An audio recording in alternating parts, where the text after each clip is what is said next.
Electrolyte হচ্ছে যে কোনো একটা পদার্থ অন্য আরেক রাসায়নিক বিক্রিয়া করে অন্য আরেকটি পদার্থ পরিণত হয়, এটাকে বলে ইলেকট্রোলাইট। আর এই প্রক্রিয়াটিকে বলা হয় ইলেকট্রোলাইসিস। আচ্ছা, ইয়েস, রাইট। হ্যাঁ, ওই যে বলছো আদনিনা নাম মনে হয় তোমার। জি স্যার। আচ্ছা, ঠিক আছে। হ্যাঁ, যে ও যেটা বলছে সেটাই আমি আরেকটু ভেঙে বলতেছি। আমরা তো জানি যে অনেক ধরনের বিভিন্ন পদার্থ আছে, যেমন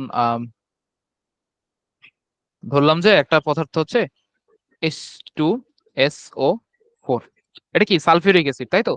তো আমরা জানি এইসব যৌগগুলা H2SO4 আছে, আরো অনেক ধরনের দ্রবণ আছে, যেমন সোডিয়াম কার্বনেট, তারপরে ধরতে পারি ক্যালসিয়াম কার্বনেট বা চুনা পাথর। এরকম অনেক ধরনের দ্রবণ, অনেক ধরনের যৌগ আছে দুনিয়াতে। তো আমরা জানি এগুলো হচ্ছে বিভিন্ন ধরনের বিক্রিয়া করে। দেখা যায় ক্যালসিয়াম কার্বনেটকে যদি আমি একটু তাপ দেই, হ্যাঁ, মানে দহন বিক্রিয়ার মতো একটা বিক্রিয়া করাই, তাহলে না, দহন বিক্রিয়া না, সরি, শুধু তাপ দিব, বিযোজন বিক্রিয়া, তাহলে হবে কি, সে ক্যালসিয়াম অক্সাইড আর কার্বন ডাই অক্সাইড উৎপন্ন করবে। এটা হচ্ছে জাস্ট একটা নর্মাল বিক্রিয়া। আমরা যেটা তাপ, হ্যাঁ, কে কথা বলতেছে? আচ্ছা, ওকে, আমি কন্টিনিউ করতেছি। তো মানে আমরা একটু তাপ দেওয়ার ফলে সে হচ্ছে calcium oxide carbon die oxide দুইটাই উৎপন্ন করতেছে। এটা একটা নর্মাল বিক্রিয়া। তারপরে আরো অনেক ধরনের বিক্রিয়া আছে দুনিয়াতে, থাকুক, সমস্যা নেই। বাট আমার কথা হচ্ছে, এগুলো তো আমরা নর্মাল বিক্রিয়া, দেখা যাচ্ছে যে আমি তাপ দিয়ে করতেছি কিংবা আরো অন্যান্য অনেক জিনিস দিয়ে করতেছি। কিন্তু যদি এমন হয় যে আমি চাচ্ছি আহ কিরকম, যে আমি কোনো তাপ দিব না, কারেন্ট আছে না, আমরা তো জানি কারেন্ট যখন আমি পানিতে দেই, দেখা যায় মানুষ, অনেক জায়গায় আমরা মাঝে মাঝে নিউজ শুনি না, যে বিদ্যুৎ স্পৃষ্ট হয়ে অনেক জায়গায় অনেক মানুষ মারা গেছে বা বিদ্যুৎ স্পৃষ্টে অনেক মানুষ আহত হয়েছে। হ্যাঁ, তা কেন হয়? কারণ পানি কি একটা বিদ্যুৎ পরিবাহী পদার্থ। তো পানির মতোই এরকম অনেক ধরনের যৌগ আছে যারা হচ্ছে কি করে, মানে তাদের ভিতর দিয়ে বিদ্যুৎ পরিবাহিত হতে পারে। এইসব যৌগ বা মৌল যারা বিদ্যুৎ পরিবহনের মাধ্যমে বিক্রিয়া করে, আমি আবার বলতেছি, এইসব যৌগ বা মৌল যারা হচ্ছে বিদ্যুৎ পরিবহনের মাধ্যমে নিজেরা বিক্রিয়া করে আরেকটা পদার্থে পরিণত হয় বা আরেকটা পদার্থ উৎপন্ন করে, এই যে এটার মতো, like this, calcium oxide carbon dioxide উৎপন্ন করছে, এটা একটা রাসায়নিক বিক্রিয়া। এটার মতোই আরেকটা রাসায়নিক বিক্রিয়া করে, কিসের মাধ্যমে? তাপের মাধ্যমে না, কারেন্টের মাধ্যমে। সরি, ভুল জিনিস আঁকছি। কারেন্টের মাধ্যমে হচ্ছে এরকম কিছু একটা করে। সো ওই পদার্থ বা ওই মৌল বা যৌগ যেটাই আছে তাকে আমরা বলতেছি, কি বলতেছি, তাকে তাকে বলতেছি হচ্ছে আমরা ইলেকট্রোলাইট। ঠিক আছে? আর আম, এই যে পদ্ধতি, এই যে আমরা যেটা বললাম, যে বিদ্যুৎ প্রবাহের ফলে রাসায়নিক বিক্রিয়া করে অন্য পদার্থে পরিণত হয়, তাদেরকে বলে ইলেকট্রোলাইট। আর প্রক্রিয়াটাকে কি বলে? ইলেকট্রোলাইসিস বলে। এটা মনে রাখার জন্য আমি লাস্ট ক্লাসে একটা কথা বলছিলাম, আম, মনে আছে এই আপনি ওই ইলেকট্রোলাইসিস ইলেকট্রোলাইট মনে রাখার টেকনিকটা জি স্যার। কি ছিল? আমি বলছিলাম কি, প্রক্রিয়া, মানে এটার মধ্যে একটু কনফিউশন লেগে যায়। আমার দেখা যায় যে পরীক্ষা যখন কোশ্চেন আসে, আমি হচ্ছে ইলেকট্রোলাইট আর ইলেকট্রোলাইসিস দুটার মধ্যে আমি ঘোলায় ফেলি, মানে কনফিউজ হয়ে যায় কোনটা কি জিনিস। আমি আবার বলতেছি, এটা মনে রাখার একটা টেকনিক হচ্ছে প্রক্রিয়া, বা কি, ইংলিশে উচ্চারণ করলে কি হয়? প্রসেস। ঠিক আছে? প্রসেস হলে কি হবে? যেটার লাস্টে লাইসিস। দেখো, নিয়মটা কিরকম, মানে মনে রাখার একটা টেকনিক বলতেছে, লাস্টে দন্তস্ব দুইটা, লাস্টে দন্তস্ব দুইটা, প্রসেস বা প্রক্রিয়া। ঠিক আছে? পরীক্ষা তো প্রসেস আসবে না, পরীক্ষা আসবে যে প্রক্রিয়া। ঠিক আছে? সো প্রক্রিয়ার প্রসেস দুইটা একটু মুখস্থ করে মাথায় রেখো। আর লাস্টে দুইটা দন্তস্ব দেখে বুঝবা যে লাইসিস হচ্ছে। আর পদার্থ, পদার্থটাকে আমরা বলতেছি হচ্ছে, পদার্থ বলো বা আহ কি বলে জিনিসটা, যৌগ বলো, যেটাই আছে সেটাকে বলতেছি আমরা লাইট, মানে ইলেকট্রোলাইট। আমি সংক্ষেপে লিখলাম আর কি, ইলেকট্রো কথাটা লিখি নাই, এটা হবে ইলেকট্রোলাইসিস আর এটা হবে ইলেকট্রোলাইট। এটা হচ্ছে একটা শর্টকাট টেকনিক, যেন পরীক্ষায় আসলে আমরা যেন পারি। ঠিক আছে? এটা এরকম একটা শর্টকাট টেকনিক। আচ্ছা, আর কি যাওয়া যাবে না নাকি?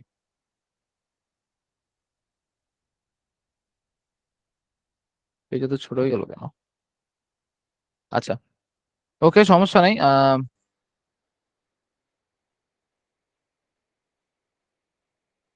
আচ্ছা, যেখানে ছিলাম, তো তাহলে আগের দিনের পড়াটা একটু রিক্যাপ করে ফেলছি। আগের দিনের এখানে একটা পড়া ছিল cathode, cation, anion, anode, electrolyte. আচ্ছা, এই জিনিসটা হচ্ছে কি, আমি হচ্ছে লাস্ট ক্লাসে ওই পিডিএফটা আমি আসলে সেভ করতে পারি না। আমি যেই অন্যটাতে কাজ করছি সেটা হচ্ছে আমি আসলে সেভ করতে পারি না, আমি এক্সট্রিমলি সরি। যে কারণে হচ্ছে আমি ওইটা হচ্ছে সেভও করে রাখতে পারি নাই, যেটা আমি একে দেখাইছিলাম। ওটা কি আরেকবার দেখাই দিব? তোমরা কি বলো, দেখানোর দরকার আছে কোনো? কি স্যার? আচ্ছা ঠিক আছে, আরেকবার দেখাই দিচ্ছি তাহলে। যে পটাশিয়াম তো ধাতু, এটা তো জানো, তাই হ্যাঁ। তো? আচ্ছা, পটাশিয়াম হচ্ছে তোমার নর্মালি পানির স্পর্শে আসলেই যে আগুন ধরে যায়, এটা কি জানো? না স্যার। জানতো এটা? আচ্ছা, পটাশিয়াম হচ্ছে অনেক দাহ্য একটা পদার্থ, মানে দাহ্য একটা মৌল, কথা বুঝছো? সে যখনই মানে কোনো পানির সংস্পর্শে আসে সাথে সাথে সে জ্বলে ওঠে। যেমন আমি যদি তোমরা বলি ওই আম, দেখবা পটাশিয়াম হচ্ছে কোথাও যখন ল্যাবে যখন সংরক্ষণ করে রাখা হয়, একটু অনেক সেফ, অনেক সংরক্ষিত আকারে রাখা হয়, যেন সেটা হচ্ছে মানে পানির সংস্পর্শে কোনোভাবেই না আসে, কারণ পানির সংস্পর্শে যদি বাই চান্স চলে আসে, বুঝতেছো, ওখানে আগুন ধরে যাবে, এটা অনেক রিস্কি। আর আরেকটা জিনিস হচ্ছে, তুমি যেটা বললাম যে পটাশিয়াম পারম্যাঙ্গানেট, হ্যাঁ, পটাশিয়াম পারম্যাঙ্গানেটটা কি? আম, ধরো পটাশিয়াম পারম্যাঙ্গানেটটা কি, যে আমি যদি লিখি সংকেতটা K Mn O4, ঠিক আছে? তো পটাশিয়াম পারম্যাঙ্গানেট আর হচ্ছে আমার এখানে আসতেছে সাপোজ গ্লিসারিন, হ্যাঁ। তো গ্লিসারিনে আমি চলে, গ্লিসারিনের সংকেতটা অনেক বড়, এই জন্য জাস্ট নামটা লিখলাম, ওটা একটা তোমাদের এটা না জানলেও চলবে, কোনো সমস্যা নাই। তো পটাশিয়াম পারম্যাঙ্গানেটের সাথে যখন তার বিক্রিয়া করতেছি গ্লিসারিনের মধ্যে, এখানে অনেক প্রতিস্থাপন হয় অনেক, যেমন দেখা যায় পটাশিয়ামের এখানে আয়ন কত, +1, ম্যাঙ্গানিজের হচ্ছে এখানে +6, আর এটার হচ্ছে -8, কত হইলো তাইলে? না না না, সরি ভুল বলছি, এটা হচ্ছে +7, তাইলে হচ্ছে, হ্যাঁ ঠিক আছে। তো +1 যেটা, সে কি করবে, সে একটা ইলেকট্রন গ্রহণ করবে গ্লিসারিন থেকে, একটা ইলেকট্রন গ্রহণ করে সে যত দ্রুত পারে সে হচ্ছে নতুন মোলে পরিণত হবে। আর এই জায়গাটা করার সময় এখানে হচ্ছে অনেক ফাস্ট হয়তো, যে কারণে হচ্ছে এখানে আম, আগুন ধরে যায়, তুমি যেটা বললা যে আগুন জ্বলে ওঠে, বুঝছো? মানে মেইন কারণটাই হচ্ছে পটাশিয়ামের কারণে, পটাশিয়াম অনেক বেশি দাহ্য পদার্থ। তো আর এখানে আরেকটা জিনিস আছে, পারম্যাঙ্গানেট কিন্তু একটু অস্থিতিশীল অবস্থায় থাকে, সে চায় যত তাড়াতাড়ি মানে ম্যাঙ্গানেট আয়ন হইলেও তার জন্য ভালো, বুঝছো? মানে ম্যাঙ্গানেট আয়ন হচ্ছে তোমার +6, আর পারম্যাঙ্গানেটের যে আয়নটা সেটা হচ্ছে তোমার +7। তো সে কি করে, একটা ইলেকট্রন গ্রহণ করে যত তাড়াতাড়ি ম্যাঙ্গানেট আয়নে যেতে পারে তার জন্য তত সুবিধা, যে কারণে হচ্ছে সে একটা মানে অনেক দ্রুত ফাস্ট হওয়ার কারণে জিনিসটাতে একটু আগুন হয়ে যায়, আগুন ধরে যায় বা স্ফুলিঙ্গ তৈরি হয়। তুমি কি তোমার আনসার পাইছো যে কোয়েশ্চেন করছিলা? স্যার। হ্যালো?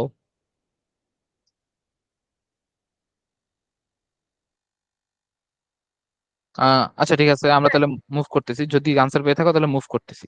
আচ্ছা, তো আগের দিন আমরা ইলেকট্রোলাইট আর ইলেকট্রোলাইসিস দেখছি। আচ্ছা, যেহেতু আরেকজন নতুন আসছো তার জন্য আমি আরেকটু দেখাই দিচ্ছি, নাহলে সে হচ্ছে ড্রাই সেল বুঝবে না। আমি একটু স্যার, ফাস্ট যাই। হ্যাঁ হ্যালো, হ্যাঁ হ্যাঁ বলো। স্যার আয়নিক মানে কি? আয়নিক যৌগ যে, হ্যাঁ হ্যাঁ আবার বলো, বুঝি নাই কোয়েশ্চেন। আয়নিক যৌগ এটা কি স্যার? আয়নিক যৌগ, আচ্ছা আয়নিক যৌগ হচ্ছে নর্মালি যৌগ কেমন, সাপোজ আমি তোমাকে দেখাই, এটার নাম কি বলো তো?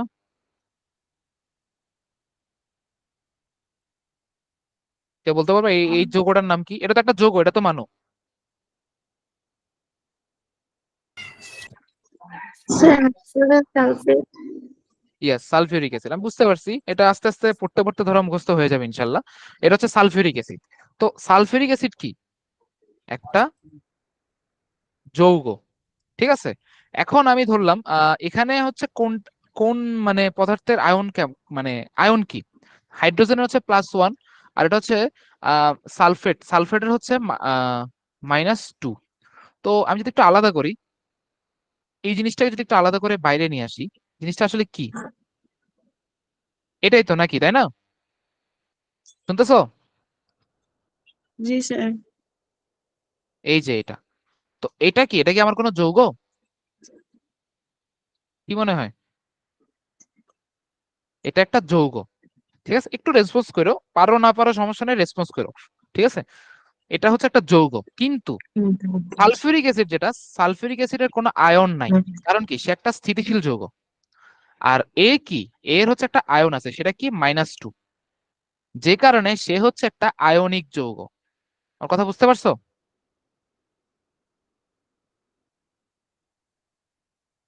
স্যার। হ্যালো, আমার কথা বুঝতে পারছো? এটা একটা আয়নিক যৌগ, আর এটা কি, এটা জি হচ্ছে একটা স্যার। নর্মাল যৌগ।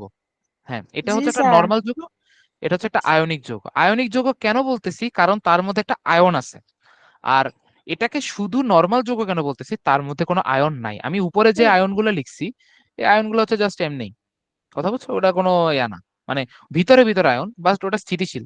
যখন, আমার কথা ভালোভাবে শুনো, যখন কোনো যৌগ বা মৌল স্থিতিশীল অবস্থায় থাকবে তার আয়নগুলা কোনো কাজে আসবে না। কিন্তু সে যখন স্থিতিশীল অবস্থা থেকে অস্থিতিশীল অবস্থা যাইতে যাবে, মানে অস্থিতিশীল না, সরি, মানে নর্মাল নর্মাল অবস্থা যেতে যাবে, তখন হচ্ছে তার আয়ন গুলা আদান প্রদান, মানে ইলেকট্রন আদান প্রদান, আয়ন বাড়া আয়ন কমা এই জাতীয় জিনিস হবে। বাট যখনই সে একটা যৌগের মধ্যে আছে, তার ভিতরে যে আয়ন গুলা, তার কিন্তু কোনো কাজ নাই। কিন্তু আয়নিক যৌগের আলাদা আয়ন থাকে, যে কারণে ও ও কিন্তু স্থিতিশীল অবস্থায় থাকে না। না, স্থিতিশীল অবস্থা না আসলে। যাই হোক, মানে বুঝতে পারছো তো নাকি আয়নিক যৌগ আর যৌগের ডিফারেন্সটা? জি স্যার। ওকে, ঠিক আছে, আমি তাহলে সামনের দিকে মুভ করতেছি। তো যেটা বলতেছিলাম যে আগের দিন যেহেতু একজন ছিল না, তার জন্য হচ্ছে আমি একটা ইয়া দেখাই। আগের দিন তো তুমি ক্লাসে ছিল না, বইয়াপত্রটা দেখার দরকার নাই, বই বললে বুঝবা না। যারা ছিলা ক্লাসে তারা একটু রেসপন্স করো, হ্যাঁ? আমি কি করতেছি এটা রেসপন্স করে, তাহলে তোমাদের একটু রিভাইজ হয়ে যাবে লাস্ট ক্লাস। এটা খুবই ইম্পর্টেন্ট একটা জিনিস।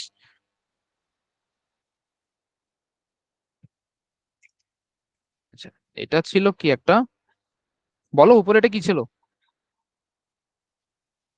Sir battery. Battery, yes, right. আর এই দুইটা কি ছিল? দুইটা দণ্ড। কার্বন দণ্ড। দণ্ড মানে এটার নাম কি ছিল মনে আছে? এটার স্যার ভাষায় কি বলতাম? গ্রাফাইট। হ্যাঁ, গ্রাফাইট দণ্ড, ঠিক আছে, গ্রাফাইট বা জিঙ্ক দণ্ড, যে কোনো দণ্ড হইতে পারে, বাট এই দুইটার একটা নাম ছিল স্পেশাল। কি ক্যাথোড ছিল? আর অ্যানোড। হ্যাঁ, ইয়েস, ক্যাথোড আর অ্যানোড। Anode, right. হ্যাঁ হ্যাঁ, কে বলছো আনসারটা, কে বলছো? ক্যাথোড আর অ্যানোড হবে। ইয়েস, স্যার হ্যাঁ, রাইট, শ্রেয়া। ক্যাথোড। ওকে, হ্যাঁ, রাইট, যে বলছো আনসারটা রাইট, ঠিক আছে। আমি একটু ধরবো কিন্তু মাঝে মাঝে, বুঝছো, মানে এত প্রেশার নিও না, মানে হচ্ছে জাস্ট তোমাদের আইডিয়া কেমন ওটা হচ্ছে নেওয়ার জন্য আর কি। তোমরা পড়া কেমন হয়েছে তোমাদের, দেখো এখানে কোন যৌগ ছিল, যৌগটার নাম কি ছিল, সরি, নামটা কোথায়? কালকে কোন যৌগ দিয়ে দেখাইছিলাম মনে আছে? সোডিয়াম ক্লোরাইড দিয়ে দেখাইছিলাম না? জি স্যার। আচ্ছা, ওকে। তো দেখো, যে নতুন ক্লাসে আসছো সে একটু মনোযোগ দিয়ে দেখো, তোমার একটু বুঝতে অসুবিধা হতে পারে। এখানে একটা সোডিয়াম ক্লোরাইডের দ্রবণ আছে, এই যে এটা, ঠিক আছে, আমি যে পানি পানি আঁকছি এটা কি? একটা সোডিয়াম ক্লোরাইডের দ্রবণ। দ্রবণের মধ্যে কি থাকবে? আয়ন থাকবে। কি আয়ন? সোডিয়াম আয়ন আর ক্লোরাইড আয়ন, ঠিক আছে। মানে সোডিয়াম ক্লোরাইডকে আমরা যে খাবার সময় যে সাদা লবণটা খাই সেটাই হচ্ছে সোডিয়াম ক্লোরাইড, ঠিক আছে। তো সোডিয়াম ক্লোরাইডকে যখন আমি পানিতে ডুবাই, মানে ওই লবণ যখন গুলে ফেলি, তখন সেটা কি হয়ে যায়? সেটা সোডিয়াম ক্লোরাইডের দ্রবণ হয়ে যায়। ওই দ্রবণটা কি? দ্রবণের মধ্যে সোডিয়াম আয়ন আর ক্লোরাইড আয়ন ঘুরে। ওই যে আমরা বাসায় যে লবণ খাই, তোমরা যেহেতু মেয়ে, তোমরা রান্না বান্নার কাজে থাকবা, তোমরা এটা আরো ভালোভাবে বুঝবা। তো দেখবা যে আমরা যখন গুলে ফেলি লবণটা পানিতে, তখন কি আকারে থাকে? তখন তারা আয়ন আকারে থাকে, সোডিয়াম আয়ন আর কি ক্লোরাইড আয়ন। তো এখন কথা হচ্ছে এখানে তাহলে আমার কি কি আয়ন আছে? Sodium ion, chloride ion. হ্যাঁ, আমি একটু কালারটা চেঞ্জ করি। হ্যাঁ হ্যাঁ, আমি একটু কালারটা চেঞ্জ করি, তাহলে বুঝতে সুবিধা হবে তোমাদের। তো এটা হচ্ছে ব্যাটারি। ব্যাটারি আমি বলছি কি, এটা হচ্ছে প্লাস প্রান্ত, এটা হচ্ছে মাইনাস প্রান্ত। তো ইলেকট্রনের প্রবাহ কিভাবে হয়, মানে কারেন্টের প্রবাহ?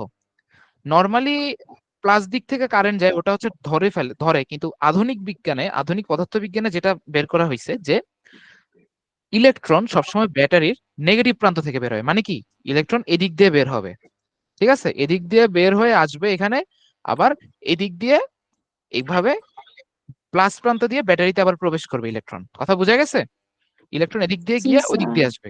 আর এই পুরা সাইকেল কমপ্লিট করার মাধ্যমে হচ্ছে কারেন্ট প্রবাহিত হয়। আমরা বাসা বাড়িতে বা যেখানে আমরা যত কারেন্ট প্রবাহ দেখি, এভাবে হয় সবকিছু। ওকে, তো এখন তাহলে দেখি সোডিয়াম আয়নকে আমরা কি বলছিলাম বলতো? এখানে এখানে ক্যাটায়ন কোনটা, অ্যানায়ন কোনটা, কে বলতে পারবা? অ্যানোড ক্যাটায়ন আর ক্যাথোড অ্যানায়ন। না না না না, সোডিয়াম আয়ন আর ক্লোরাইড আয়নের মধ্যে কোনটা অ্যানায়ন সোডিয়াম কোনটা ক্যাটায়ন? মানে কোনটা হ্যাঁ, ক্যাথোডে আর না না না, কোনটা ক্যাটায়ন কোনটা অ্যানায়ন এটা বলো শুধু, আমরা ক্যাথোড অ্যানোডে পরে যাচ্ছি। হুম হুম, বলো বলো। এনে anion. Sodium sodium cation. Sodium anion হচ্ছে যে ক্লোরাইড। ক্যাটায়ন। হ্যাঁ, সোডিয়াম ইয়েস ক্লোরাইড ইয়েস। হচ্ছে যে অ্যানায়ন, আর ক্লোরাইড আচ্ছা আচ্ছা, হচ্ছে একটু কনফিউজ হয়ে গেছো। না, একটু কনফিউজ হয়ে গেছো তোমরা, আমি আবার বলতেছি। সোডিয়াম আয়ন হচ্ছে ক্যাটায়ন, ঠিক আছে? আর ক্লোরাইড আয়ন হচ্ছে অ্যানায়ন। কিভাবে মনে রাখবো, কিভাবে বলতে পারো ভাই? আমি ভুলে গেছি, মনে রাখবো কেমনে? দেখো, ক্যাটায়ন, হ্যাঁ, ক্যাটায়ন, ক্যাটায়ন আর প্লাস অনেকটা সিমিলার না?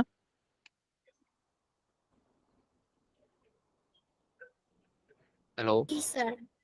হ্যাঁ, ক্যাটায়ন আর প্লাস। প্লাস যখন, ক্যাটায়ন সবসময় মনে রাখবা, ক্যাটায়ন কি ক, আচ্ছা স্বরেও আগে আসে নাকি ক আগে আসে? স্বরেও আগে আসে। তো স্বরেও যেহেতু আগে আসে, স্বরেও ছোট, ক হচ্ছে বড়। তো ক কোনটা? প্লাস।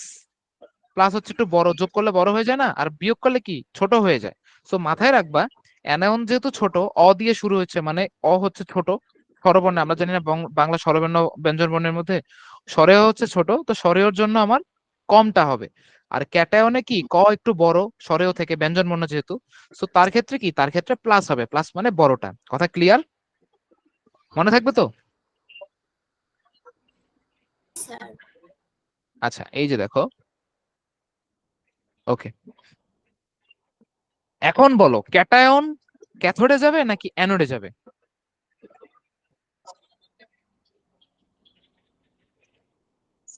অ্যানোডে। ইয়েস। আচ্ছা, এই জায়গায় একটু কনফিউজ, আমি একটু বলতেছি কাহিনীটা। এখানে দুইটা দণ্ড আছে, যে নতুন আসছো তারাই বলতেছি, আহ বাকিরা শোনো, যে এখানে দুইটা দণ্ড আছে। এই দুইটা দণ্ডের কাজ কি আমরা এখন আসতেছি। যে ধরো এই পাশে যে দণ্ডটা, এটার নাম হচ্ছে ক্যাথোড, ঠিক আছে? আর এই পাশে যে দণ্ডটা, এটার নাম কি? এটার নাম হচ্ছে অ্যানোড। ক্লিয়ার? তো এখন একটু দেখো, আহ, এখন কথা হচ্ছে ক্যাটায়ন কোথায় যাবে আর অ্যানায়ন কোথায় যাবে। আচ্ছা, এইটা যাওয়ার আগে আমি আরেকটা জিনিস ক্লিয়ার করে নেই। এখানে দেখো, ক্যাথোড কি? ক্যাথোড হচ্ছে ব্যাটারির নেগেটিভ প্রান্তটা। আর এখানে অ্যানোড কি? অ্যানোড হচ্ছে ব্যাটারির পজিটিভ প্রান্তটা। তুমি আমার ডাউট দিতে পারো, ভাই আপনি তো বলছেন ক্যাটায়ন মানে প্লাস, অ্যানায়ন মানে মাইনাস, কিন্তু ব্যাটারি ক্ষেত্রে তো জিনিসটা উল্টা হয়ে গেল। ব্যাটারির যেখানে মাইনাস সেখানে হয়ে যাচ্ছে ক্যাথোড, ব্যাটারির যেখানে অ্যানোড সেখানে হয়ে যাচ্ছে প্লাস। একটু কনফিউজিং না বিষয়টা? কনফিউজিং? জি স্যার। জি স্যার। আচ্ছা ঠিক আছে, হ্যাঁ একটু কনফিউজিং লাগবে বিষয়টা। এখন জিনিসটা হচ্ছে, আমি তোমাদের সবসময় বলি, এই ক এর জন্য প্লাস আর স্বরের জন্য মাইনাস, এটা একমাত্র আয়নের ক্ষেত্রে চিন্তা করবা। কিসের ক্ষেত্রে? এটা একমাত্র আয়নের ক্ষেত্রে। আর ব্যাটারির ক্ষেত্রে সবসময় ভাববা যে উল্টা। ব্যাটারিটা মনে না রাখলেও চলবে, কারণ আয়নে যেটা হবে ব্যাটারিতে হবে তার উল্টাটা। ঠিক আছে? আমার কথা কি বুঝে গেছে? তিনজনই বুঝছো? জি জি আচ্ছা, স্যার। ওকে। ওকে, এবার দেখি তাহলে আমরা সোডিয়াম আয়ন দেখি। সোডিয়াম আয়ন কি? Na প্লাস, মানে কি তার মধ্যে একটা ইলেকট্রনের ঘাটতি আছে।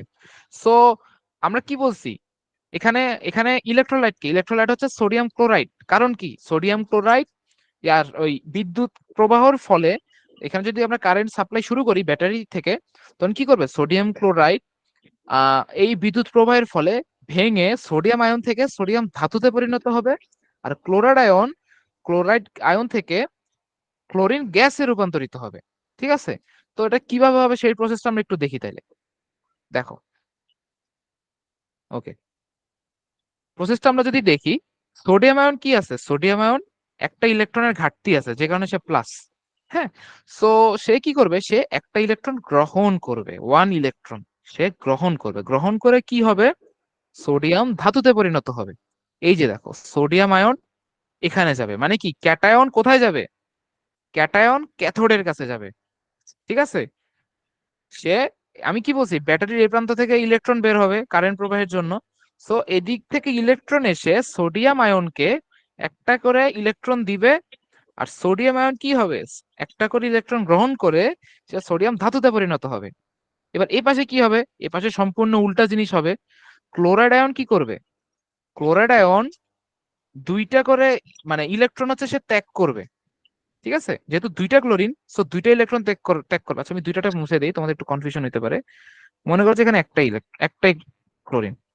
তো সে একটা ইলেকট্রন ত্যাগ ত্যাগ করে সে কি হবে, সে ক্লোরিন গ্যাসে রূপান্তরিত হবে। এই যে দেখো, ক্লোরাইড আয়ন এইখানে জড়ো হয়েছে, ঠিক আছে? এটা যেহেতু অ্যানোড, অ্যানোডে কে যাবে বলো তো, অ্যানোডে কে যাবে?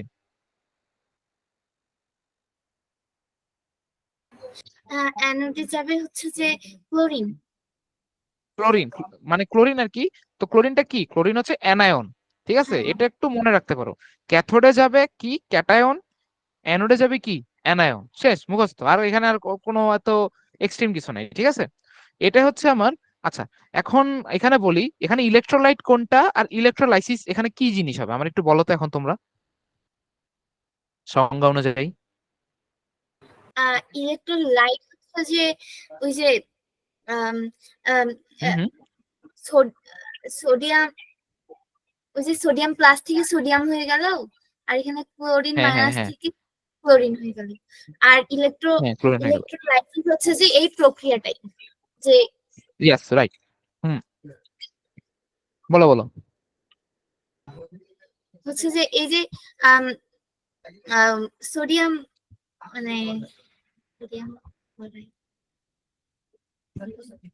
আচ্ছা আচ্ছা আচ্ছা, ওয়েট, আমি তাহলে কনক্লুশন দিয়ে দেই। এখানে সোডিয়াম ক্লোরাইড পুরাটাকে একসাথে আমরা কি বলবো? পুরোটাকে একসাথে আমরা ইলেকট্রোলাইট বলবো। সোডিয়াম ক্লোরাইড এটা পুরোটা একসাথে কি? ইলেকট্রোলাইট। আর পুরো প্রসেসটাকে আমরা কি বলবো একসাথে? ও, তুমি যেটা বললা তোমার ইলেকট্রোলাইসিসের সংখ্যাটা একদম ঠিক আছে। হ্যাঁ, আমি বুঝছি, তুমি বুঝছো জিনিসটা। হ্যাঁ, ইয়েস, ইলেকট্রোলাইসিস পুরো প্রক্রিয়াটাকে বলবো আমি ইলেকট্রোলাইসিস।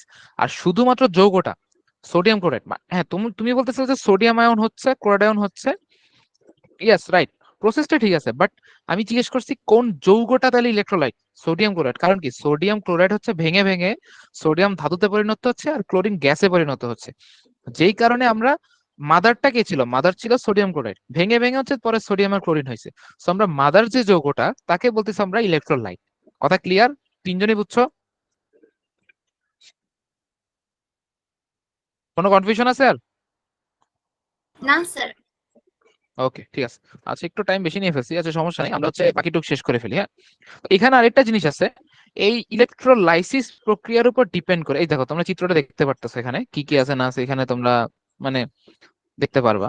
আচ্ছা, ইলেকট্রোলাইসিস প্রসেস ডিপেন্ড করে আমাদের যে ব্যাটারি, আমরা যে ব্যাটারি গুলো দেখি ছোটবেলায়, যে আমরা ছোট ছোট রিমোটের ব্যাটারি গুলো দেখতাম, টিভির রিমোটের ব্যাটারি বলো বা খেলনা গাড়ির ব্যাটারি বা আমাদের ফোনের ব্যাটারি, ল্যাপটপের ব্যাটারি, দুনিয়াতে যত ব্যাটারি আছে সবকিছু হচ্ছে এই ইলেকট্রোলাইসিস প্রক্রিয়ায় বানানো। কথা বুঝতে পারছো? সেটা কিভাবে করছে আমরা একটু দেখি তাহলে। এই এই ব্যাটারির বাংলা নাম হচ্ছে শুষ্ক কোষ, ঠিক আছে? বা ড্রাই সেল, এক কথায় ড্রাই সেল। তো এটাকে হচ্ছে আমরা দেখি তাহলে। তোমরা সবাই কখনো না কখনো টর্চ লাইট, খেলনা, রিমোট কন্ট্রোল অথবা অন্য কোথাও ব্যাটারি সেল বা শুষ্ক কোষ ব্যবহার করেছো। এই শুষ্ক কোষে একটি অ্যানোড, একটি ক্যাথোড এবং তার মাঝে একটি ইলেকট্রোলাইট রয়েছে। এটা তো বললামই আমি একটু আগে। আচ্ছা, তো ইলেকট্রোলাইট ওই যে বললাম, যেটা হচ্ছে আমরা যেটার মধ্যে প্রসেস করতেছি ওই জিনিসটাকে আমরা হচ্ছে ইলেকট্রোলাইট বলতেছি। বুঝা গেছে? তো আর অ্যানোড ক্যাথোড তো থাকবেই। সো আমরা ইলেকট্রোলাইসিস প্রক্রিয়া যদি তোমাদের কখনো কোশ্চেন আসে, কি কি লাগে বলো তো? আমার ইলেকট্রোলাইট লাগে একটা, আমি লিখে দিই কি কি লাগতেছে তাইলে। আমার হচ্ছে একটা ইলেকট্রো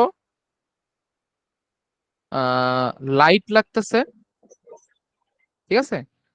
তারপরে কি লাগতেছে? একটা অ্যানোড লাগতেছে। হুম, তারপর আরেকটা কি লাগতেছে? আরেকটা হচ্ছে ক্যাথোড লাগতেছে।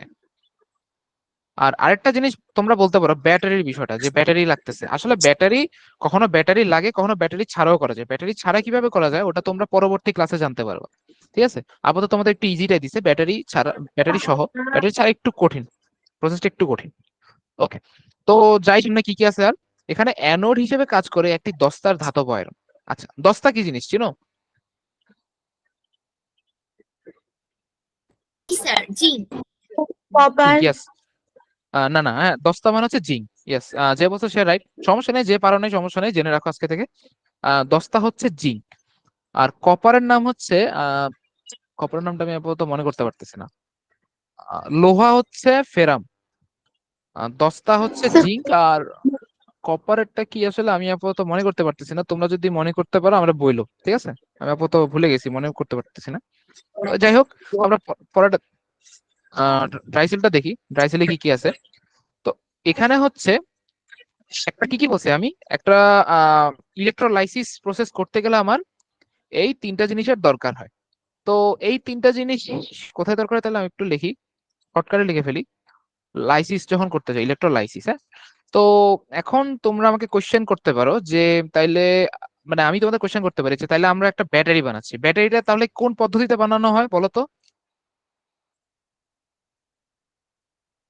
ইলেকট্রোলাইসিস। ইয়েস, ইলেকট্রোলাইসিস পদ্ধতিতে আমার ব্যাটারিটা বানানো হয়। এখন তার মানে আমরা বলতে পারি একটা ব্যাটারি বানাতে গেলে কি কি লাগবে? আমার একটা ইলেকট্রোলাইট লাগবে, একটা অ্যানোড লাগবে, আর একটা ক্যাথোড লাগবে। ওকে, ক্লিয়ার? সো তাহলে আমরা দেখি তাহলে কি কি লাগতেছে, আমরা একটু দেখি। সো আমরা একটা ব্যাটারি বানাই। আচ্ছা, ব্যাটারির গঠনটা কিরকম থাকে, আমি একটু কালারটা চেঞ্জ করে নিই। ওকে, সাপোজ ব্যাটারিটা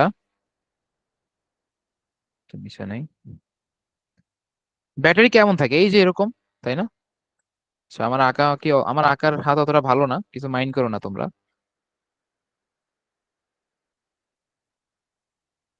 হ্যাঁ, এটা হচ্ছে একটা ব্যাটারি।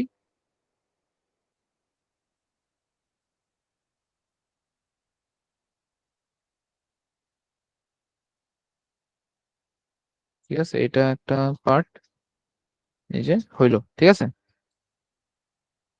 হ্যাঁ হ্যাঁ, কি হলো? সরি।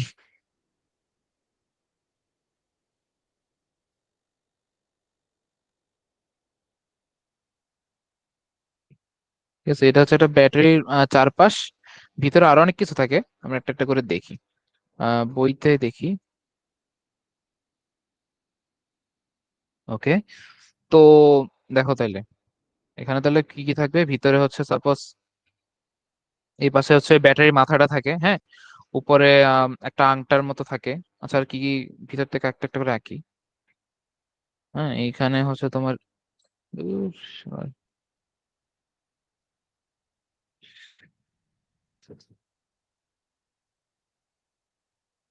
আচ্ছা আমার আঁকাটা তোমরা একটু কোনোভাবে করে নিও। ঠিক আছে, আমার আঁকা অতটা ভালো না। Okay sir. তারপর সাপোজ এখানে হচ্ছে, ঠিক আছে, এটা কি একটা ব্যাটারি, একটা মাথা উপরের দিকে উঠানো থাকে না, বাড়তি একটা অংশ থাকে না? হুম, জি স্যার। এটা হচ্ছে এই অংশটা। ঠিক আছে, তো আমি একটা একটা করে আসতেছি, কোনটা কি জিনিস আসতেছি, তোমাদের একটু আমি জানি তোমরা একটু কনফিউশনে পড়বা যে আপনি ইলেকট্রোলাইসিস একটু আগে দেখাইলেন একটা ড্রামের ভিতরে, আর এখন দেখ এটা কি দেখাইতেছেন, আমরা তো কিছু বুঝতেছি না, তাই না? মনে হচ্ছে না এটা একটু আগে আমরা একটা ড্রামের মধ্যে দেখছি, আর এখন আমরা এটা আবুল তাবুল এটা কি দেখতেছি? আচ্ছা, আসি এখানে কোনটা কি জিনিস। তো তোমরা একটু দেখো। স্যার এটা তো এই, ব্যাটারি। হুম হুম, বুঝি নাই।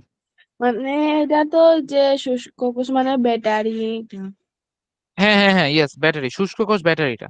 এখন তোমাদের মনে কোশ্চেন আসতেছে না যে আহ দেখো এখানে আমরা একটা ব্যাটারি ব্যবহার করছিলাম না, এই ব্যাটারিটা, এটা নিজেও কিন্তু একটা ইলেকট্রোলাইসিস পদ্ধতিতে বানানো জিনিস। মানে হয়েছে কি, জিনিসটা বুঝতেছো? মানে সে নিজে একটা ইলেকট্রোলাইসিস মার্কা জিনিস, আবার করতে সে ইউজও হচ্ছে ইলেকট্রোলাইসিসের কাছে। কথা বুঝছো? মানে জিনিসটা হয়ে গেছে কেমন যে জি ধরো, স্যার। মানে সে যে জিনিস দিয়ে বানানো সে সেই জিনিসেরই কাজ করতেছে। এখন ব্যাটারিটা কিভাবে বানানো হয়েছে সেটা আমরা একটু দেখবো। তো আমি কি কি বলছি, একটা ইলেকট্রোলাইসিস হইতে গেলে তিনটা জিনিস লাগবে, একটা ইলেকট্রোলাইট, একটা অ্যানোড, একটা ক্যাথোড। তো এখানেও তাহলে আমার ইলেকট্রোলাইটও থাকবে, একটা অ্যানোড থাকবে, একটা ক্যাথোডও থাকবে। সেটা কোথায় কোথায় থাকবে আমরা একটু দেখি। এই যে এই যে জায়গাটা, সবুজ কালারের যে জায়গাটা, হ্যাঁ, তোমরা চারপাশে দেখতেছো, এটা হচ্ছে কি বলো? আবরণ। অ্যানোড। আবরণ। সেটা হচ্ছে অ্যানোড। দেখো অ্যানোড। আমি একটু এটা, হ্যাঁ এটা হচ্ছে অ্যানোড। আর এটা কি দিয়ে বানানো? এটা হচ্ছে তোমার জিঙ্ক দিয়ে বানানো, দস্তা। তোমরা চিত্রটা দেখো, হ্যাঁ, এখান থেকে চিত্রটা দেখলে এখান থেকে বুঝতে পারবা।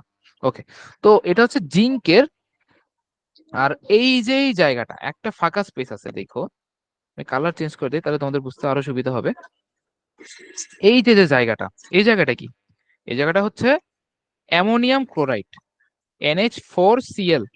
আমি শর্টকাটে লিখলাম বাংলাতে বইতে দেয়া আছে, এটা হচ্ছে অ্যামোনিয়াম ক্লোরাইড। এই জিনিসটা কি? এই জিনিসটাই হচ্ছে আমার ইলেকট্রোলাইট। কথা বোঝা গেছে? কোনটা ইলেকট্রোলাইট? জি স্যার। গুড। তার মানে ইলেকট্রোলাইট আমার কোথায়? এই যে দেখো, এখন আমি যেটা আঁকতেছি সেটা, ঠিক আছে, যেই কালার করতেছি সেই কালারে লিখে দিচ্ছি, তাহলে তোমরা হচ্ছে বুঝতে সুবিধা হবে। এটা ইনশাল্লাহ তোমাদের দিয়ে দিব আমি ক্লাস শেষে। তো ওকে, সব ডান। এখন আসি আমরা, আমরা তাহলে কি কি পাইছি? অ্যানোডও পেয়ে গেছি, ইলেকট্রোলাইটও পেয়ে গেছি, বাকি আছে কি বলো তো? কোন জিনিসটা আমাদের এখন আর বাকি আছে একটা ইলেকট্রোলাইসিস জিনিস বানাইতে হলে? Cathode, yes. তো ক্যাথোড। ক্যাথোডটা কি? ক্যাথোডটা হচ্ছে আমার এই যে দেখো, এই যে আলগা একটা মাথা আগে উঠানো বললাম না, সেটাই হচ্ছে আমার ক্যাথোড। কথা এবারে ক্লিয়ার? জি স্যার। দেখো এখানে কি লেখা আছে, এটা এটা কিসের বানানো? এটা হচ্ছে গ্রাফাইটের। কে জানি মাঝখানে বলছিলা যে গ্রাফাইটের দণ্ড, বুঝতে পারছো? এখানে গ্রাফাইট ইউজ হয়, হীরার ইউজ হয়, কার্বনের ইউজ হয়, জিঙ্কের ইউজ হয়, আরো অনেক অনেক লেডেরও ইউজ হয়, ঠিক আছে, লেড, প্লাম্বাম, অনেক কিছুর ইউজ হয়।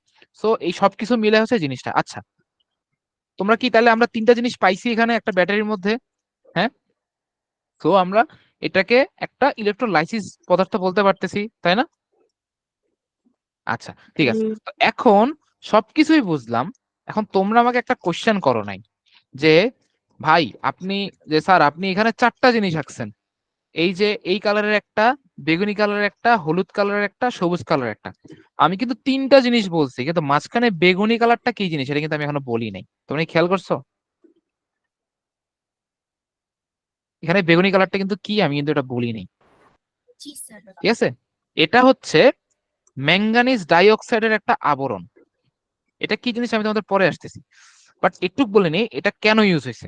মানে সরি, এটা কি জিনিস বলতেছি, কেন ইউজ হয়েছে আমি এটা পরে বলতেছি। ম্যাঙ্গানিজ ডাইঅক্সাইডের কাজ কি এখানে? মানে জিনিসটা কি আসলে? জিনিসটা একটা আবরণ, যে ক্যাথোড যে জিনিসটা আছে আমার, ক্যাথোড জিনিসটার সাথে একটা আবরণ, এটার উপর একটা আবরণ দেয়া। দেখো এখানে লেখা আছে ম্যাঙ্গানিজ ডাইঅক্সাইড, হ্যাঁ। আমি তার একটু নিচে যাই, ব্যাখ্যাতে যাই, দেখো এখানে কি লেখা আছে দেখো। আহ দেখো মাঝখানের কার্বন যে দণ্ড, আচ্ছা, ক্যাথোড হিসেবে কাজ করে ম্যাঙ্গানিজ ডাইঅক্সাইডের পেস্ট দিয়ে ঘিরে থাকা মাঝখানের কার্বন দণ্ডটি। ওকে। এই যে গ্রাফাইটের যে দণ্ড, গ্রাফাইট কিন্তু আসলে কার্বন দিয়ে বানানো। ওকে, গ্রাফাইট কিন্তু কোন মৌল? কার্বন। কার্বনের একটা আলাদা নাম হচ্ছে গ্রাফাইট। কথা বোঝা গেছে? তো যাই হোক, তো গ্রাফাইটের যে দণ্ডটা, সেটা আমার ক্যাথোড হিসেবে কাজ করতেছে। আর সেটার উপর যেই বেগুনি কালারের যে পার্টটা, যে ম্যাঙ্গানিজ ডাইঅক্সাইড দিয়ে একটা পেস্ট বানানো হয়েছে, পুরাটা একসাথে ক্যাথোড হিসেবে কাজ করতেছে। বুঝা গেছে? এখানে কিন্তু শুধুমাত্র গ্রাফাইটটা কিন্তু ক্যাথোড না, ম্যাঙ্গানিজ ডাইঅক্সাইডের আবরণ মাখানো পুরো অংশটা একটা ক্যাথোড হিসেবে কাজ করতেছে। এবং এটার কাজ কি সেটা তো আমি একটু পরে আসতেছি, যেটা বলতেছিলাম তোমাদের। তো একটু ক্লিয়ার? ক্লিয়ার তো নাকি? হ্যাঁ। জি স্যার। এখন তোমরা আমাকে এই কোশ্চেনটা করতে পারো, তোমরা আমাকে কোশ্চেন করবা, বুঝছো, মনে যা কোশ্চেন আসে করবা। তাও আমি বলতেছি, এখানে তোমরা একটা কোশ্চেন করতে পারো যে ভাই এখানে স্যার একটু আগে আপনি দেখাইলেন যে এই জিনিসটা হচ্ছে এরকম একটা পাত্রের মধ্যে থাকে, মাঝখানে পানি পানি কিছু থাকে, একটা দ্রবণ থাকে, দুইটা দণ্ড এমনি লাগানো থাকে, তার উপরে ব্যাটারি লাগানো থাকে, এটা হচ্ছে ইলেকট্রোলাইসিস, কিন্তু আপনি এটা কি বানালেন, এটা এমন কেন? এই কোশ্চেনটা মাথায় আসতেছে না? এটা আজগুবি টাইপের না জিনিসটা? কথা বুঝতে পারছো কোশ্চেনটা? আচ্ছা, সমস্যা নাই।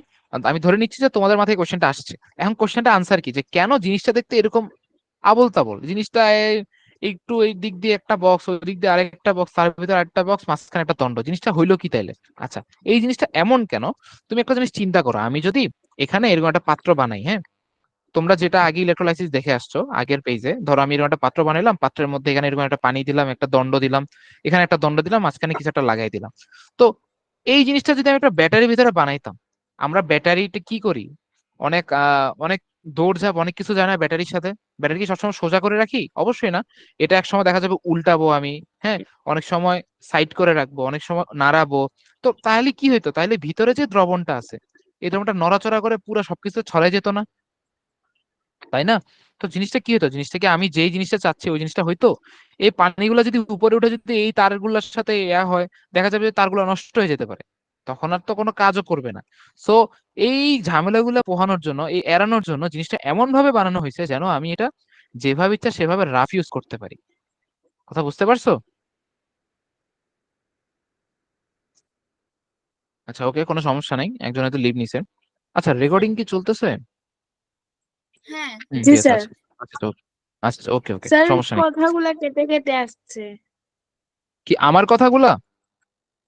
জি স্যার, মানে ভালোভাবে আসতেছে না। ও আচ্ছা আচ্ছা আচ্ছা আচ্ছা, ওয়েট আমি একটু ওয়াইফাই ওয়াইফাই চেঞ্জ করে নেই।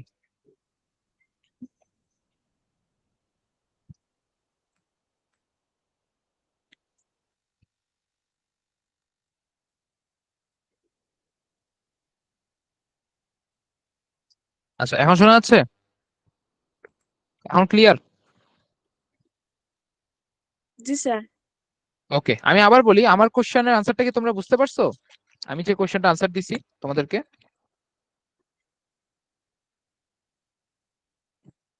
আচ্ছা ওকে, নো প্রবলেম, আমি আবার বলতেছি। আমার কোশ্চেনটা ছিল যে আমরা একটু আগে দেখছি জিনিসটা এরকম সুন্দরভাবে একটা দ্রবণ বানানো, কত সুন্দর করে একটা জিনিস আঁকা যে কত সহজ, আর এখানে এরকম এবড়ো খেবড়ো ওই জিনিসটা কি বানাইছে, একটা অদ্ভুত না? ব্যাটারি দেখতে এমন কেন হয়?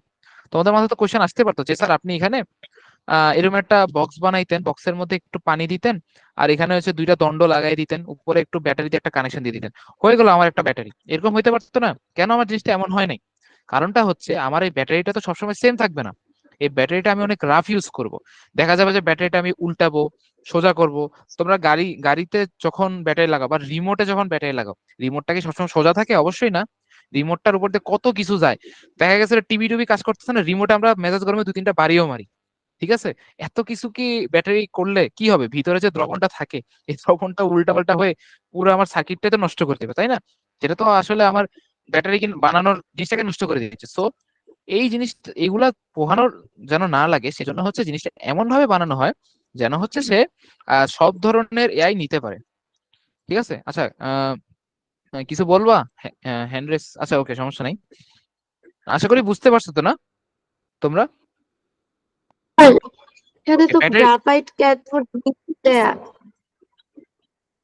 বুঝিনি, আরেকবার বলো। স্যার এখানে তো গ্রাফাইট ক্যাথোড নিচে দেয়া, কিন্তু আপনি বললেন উপরে। হুম হুম, কোথায় নিচে দেয়া? এটা কি নাই? এই যে এটা, এই যে গ্রাফাইট ক্যাথোড, এটার কথা বলতেছো? জি জি স্যার। স্যার, নিচে তো দেয়া? আমার প্রশ্ন দেখো ছিল। দেখো দেখো, এটা কোন জায়গাকে ইন্ডিকেট করছে? এই বেগুনি কালার অংশটা, তাই না? বেগুনি কালার অংশটা তো শুরু হয়েছে তোমার ওখান থেকে। কথা বুঝতে পারছো? ওরা নামকরণটা নিচে করছে আর কি, বাট জিনিসটা কোথায়? জিনিসটা তো এখানে না, জিনিসটা হচ্ছে একদম সোজা। দেখো আমি তোমাদের বলি, আমি তো কালার করে এই জন্যই বুঝাইছি যেন তোমাদের বুঝতে সুবিধা হয়। এই যে বেগুনি কালার অংশের মধ্যে মার্ক করে রাখছে না গ্রাফাইট ক্যাথোড, বেগুনি অংশটা যত দূর আছে এখানে পুরোটাই হচ্ছে গ্রাফাইট ক্যাথোড। কথা ক্লিয়ার যে কোশ্চেন করছো? জি স্যার। এই জন্য আমি উপরে লিখলো যা নিচে লিখলো তা, কারণ আমি তো সেম জায়গাটাকে ইন্ডিকেট করতেছি। আবার ম্যাঙ্গানিজ ডাইঅক্সাইড কোনটা? এই যে একটা মাটির কালার টাইপের একটা কালার আছে, এই কালারটা যত দূর আছে পুরোটা হচ্ছে ম্যাঙ্গানিজ ডাইঅক্সাইড। আবার এই সাদা অংশটা কি? Ammonium chloride. আর এই যে ছাই কালারের যে অংশটা সেটা হচ্ছে আমার জিঙ্কের তৈরি একটা অ্যানোড। ক্লিয়ার? আচ্ছা, তো আশা করি তোমরা এতদূর বুঝছো। তো আমরা একটু সামনের দিকে আগাই, আর কি কি আছে। আচ্ছা এখানে আরো লেখা ছিল যে অ্যামোনিয়াম ক্লোরাইড বৈদ্যুতিক চার্জের বাহক হিসেবে কাজ করে, কারণ এতে ঋণাত্মক চার্জযুক্ত ক্লোরাইড এবং ধনাত্মক চার্জযুক্ত জিঙ্ক আয়ন রয়েছে। ওকে, এখন এটার কাজ কি, কাজে আসি আমরা। আচ্ছা তোমরা কি একটু বিরক্ত হয়ে গেছো, মানে অনেক পর একসাথে হয়ে গেছে? না স্যার। না স্যার। আচ্ছা ওকে, সমস্যা না, আমি তাহলে একটু একটু ধৈর্য ধরো, সমস্যা দরকার হলে 2 মিনিট একটু ব্রেক দিব, তাহলে ধরো একটু রিফ্রেশ হয়ে তোমরা আবার বাকি একটু শেষ করতে পারবে আশা করি ইনশাল্লাহ। তো শুষ্ক কোষের কাজ। শুষ্ক কোষ কি? ব্যাটারিটাকে আমরা বলছি শুষ্ক কোষ বা ড্রাই সেল, যেটাই নামকরণ করতেছি ওটা হচ্ছে শুষ্ক কোষ। এটা দেখে আবার ঘাবড়া যায় না, ভাই পড়াইলো ব্যাটারি, আসছে শুষ্ক কোষ পরীক্ষা, এটা দেখে আবার বুঝছো মানে কনফিউজ হয়ে যায় না। তো এটা স্যার কাজ কি? শুষ্ক কোষ মানে তো ব্যাটারি। ইয়েস ইয়েস, শুষ্ক কোষ মানেই ব্যাটারি, বুঝছো? তো যাই হোক, তো সামনের দিকে আগাই। এখানে অ্যামোনিয়াম ক্লোরাইড, জিঙ্ক এবং ম্যাঙ্গানিজ ডাইঅক্সাইডের মধ্যে রাসায়নিক বিক্রিয়া ঘটে। এই কারণে কোষের দুই প্রান্তে 1.5 ভোল্টেজের একটা বিভব পার্থক্য সৃষ্টি হয়, আর যেটা দুই প্রান্তে সংযুক্ত যে কোনো সার্কিটে বিদ্যুৎ প্রবাহিত করতে পারে। এটা আসলে বুঝার কিছু নাই, এটা একটু মুখস্থই বলতে পারো। কিভাবে করে এটা তোমাদের প্রসেস এখানে নাই, ডিটেলসে নাই। এটা হয়তো সামনে চ্যাপ্টার গুলোতে থাকবে, আর এখানে না, তোমরা যদি এই ক্লাসে না পাও তাহলে হয়তো এটা 9-এ পাবা। জিনিসটা হচ্ছে কি, এখানে আহ, আমরা বলছিলাম না যে ইলেকট্রোলাইসিস পদ্ধতি কখন হবে, যখন হচ্ছে সে বিক্রিয়া করবে। ইলেকট্রোলাইট কখন, সে যখন সে বিক্রিয়া করবে কিসের মাধ্যমে, ইলেকট্রন প্রবাহের মাধ্যমে বা বিদ্যুৎ প্রবাহের মাধ্যমে। সো এখানে হচ্ছে রাসায়নিক বিক্রিয়া করবে অ্যামোনিয়াম ক্লোরাইড, জিঙ্ক আর ম্যাঙ্গানিজ ডাইঅক্সাইড সব একসাথে রাসায়নিক বিক্রিয়া করবে, যে কারণে এখানে একটা বিভব পার্থক্য মানে কি জানো, ভোল্টেজ। আমরা বলি না ফ্রিজের ভোল্টেজ, টিভির ভোল্টেজ, বাসায় ভোল্টেজ কম, এই জিনিসটা হচ্ছে তোমার এখান থেকে ক্রিয়েট হয়। কথা বুঝতে পারছো? এটা হচ্ছে একটা ব্যাটারি ভোল্টেজ খুবই কম। ধরো আমরা বাসায় যে টিভি ফ্রিজ গুলো ইউজ করি না, ওগুলা এক একটা অনেক বিশাল হাই ভোল্টেজ জিনিসপত্র। যত ভারী ভারী জিনিস হবে মনে করবা যে ওখানে তত বেশি ভোল্টেজ লাগে। বাসায় যে মোটর ইউজ করে পানি উঠায়, ওটাও অনেক বেশি ভোল্টেজ। টিভি, ফ্রিজ, ওভেন, আরো যত ধরো ওই ইস্ত্রি মেশিন আছে না, ওগুলা সবকিছুর ভোল্টেজ অনেক বেশি। ঠিক আছে? আর এখানে মাত্র 1.5 ভোল্টেজ উৎপন্ন হয়। ওই ফ্রিজ চালাইতে মনে হয় 220 ভোল্টেজ লাগে। চিন্তা করো কোথায় 220 ভোল্টেজ আর কোথায় 1.5 ভোল্টেজ। তাহলে 220 ভোল্টেজ জেনারেট করার মতো একটা কি বলে ব্যাটারি বানাইতে পারবা তোমরা? হ্যাঁ, হ্যালো, ট্রাই করো কখনো যদি পসিবল, ইনশাল্লাহ। আশা করি পসিবল, অবশ্যই পসিবল। তোমরা ট্রাই করো ইনশাল্লাহ। ওকে, এখানে এতটুকুই ছিল। এখানে আর পরে হচ্ছে কি কি ছিল, যে উপরে বর্ণিত কোষকে জিঙ্ক কার্বন কোষও বলা হয়ে থাকে। আচ্ছা, জিঙ্ক তো আছে অ্যানোডে, কার্বন কোথায় আছে তোমরা বলতে পারবা? এটাকে যে আমরা জিঙ্ক কার্বন কোষ বলতেছি, কার্বনটা কোথায় দেখি, কেউ বলো তো, ধরতে পারো নাকি? স্যার ক্যাথোডে। কেন, কিভাবে, কিভাবে? এটা তো গ্রাফাইট দণ্ড, আর গ্রাফাইট তো কার্বনই হয়। মাশাআল্লাহ, সাব্বাস। হ্যাঁ, আসলে গ্রাফাইট হচ্ছে কার্বনের। সো এই জন্য আমরা এটাকে কার্বন, ক্যাথোডটাকে আমরা কার্বনেরই বলতে পারি এক কথায়। সো এই জন্যই সবকিছু মিলে আমরা জিঙ্ক কার্বন কোষও বলে থাকি। আচ্ছা, আরো আছে এখানে, এখানে উল্লেখ্য যে অ্যামোনিয়াম ক্লোরাইডের পরিবর্তে যদি পটাশিয়াম হাইড্রোক্সাইড ইলেকট্রোলাইট হিসেবে ব্যবহার করা হয়, তখন এই কোষকে অ্যালকালাইন কোষ বলা হয়। এটা এমসিকিউর জন্য ইম্পর্টেন্ট, একটু পড়ে নিও। আর হচ্ছে অ্যালকালাইন কোষ বহুল ব্যবহৃত জিঙ্ক কার্বন কোষ থেকে অনেক বেশি কার্যকর। মানে এখানে আসলে ডিফারেন্ট, বুঝছো? ধরো আমি এখানে অ্যামোনিয়াম ক্লোরাইড ইউজ করছি, আরো তো দুনিয়াতে অনেক পদার্থ আছে, তাই না? আরো অনেক যৌগ আছে, আরো অনেক ইয়ে আছে। সো এক একটা এক এক রকম। তাহলে অ্যামোনিয়াম ক্লোরাইডের জন্য আমার যেরকম ভোল্টেজ জেনারেট হচ্ছে, আমি যদি অন্য আরেকটা পদার্থ ইউজ করি, অন্য আরেকটা যৌগ ইউজ করি, তার জন্য হয়তো আরো অনেক বেশি ভোল্টেজ উৎপন্ন হইতে পারে, তা বা কমও হইতে পারে। ঠিক আছে, ওই অনুযায়ী ডিপেন্ড করে। যাই হোক, এতদূর তোমরা চাইলে 2 মিনিট রেস্ট করো। আমি হচ্ছে আর একটু পরেলে এই চ্যাপ্টারটা শেষ হয়ে যাবে। ঠিক আছে, 2 মিনিট চাইলে রেস্ট করতে পারো তোমরা। আরো কোনো কোশ্চেন আছে? কোশ্চেন থাকলেও বলতে পারো, কোনো সমস্যা নেই।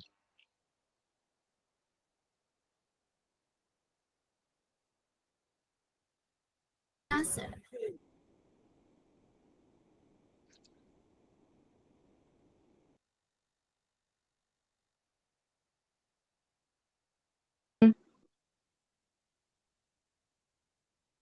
আচ্ছা, আহ তোমাদের যদি আমার পড়ানো নিয়ে কোনো কমপ্লেন থাকে বা কোনো মনে হয় যে পড়তে মানে বুঝতে কোথাও অসুবিধা হচ্ছে, কিংবা আমি অনেক স্লো পড়াচ্ছি এমনও যদি মনে হয়, আমাকে বইলো, কোনো সমস্যা নেই।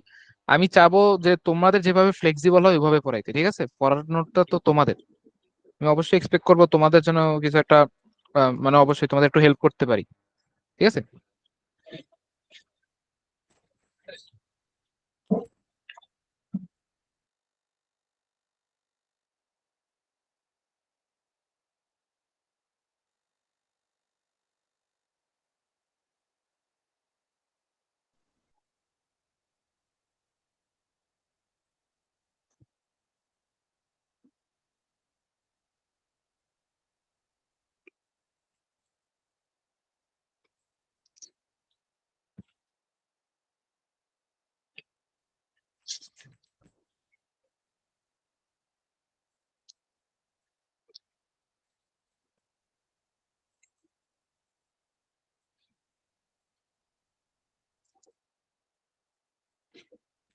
হ্যালো, হ্যাঁ, শোনা যাচ্ছে আমাকে?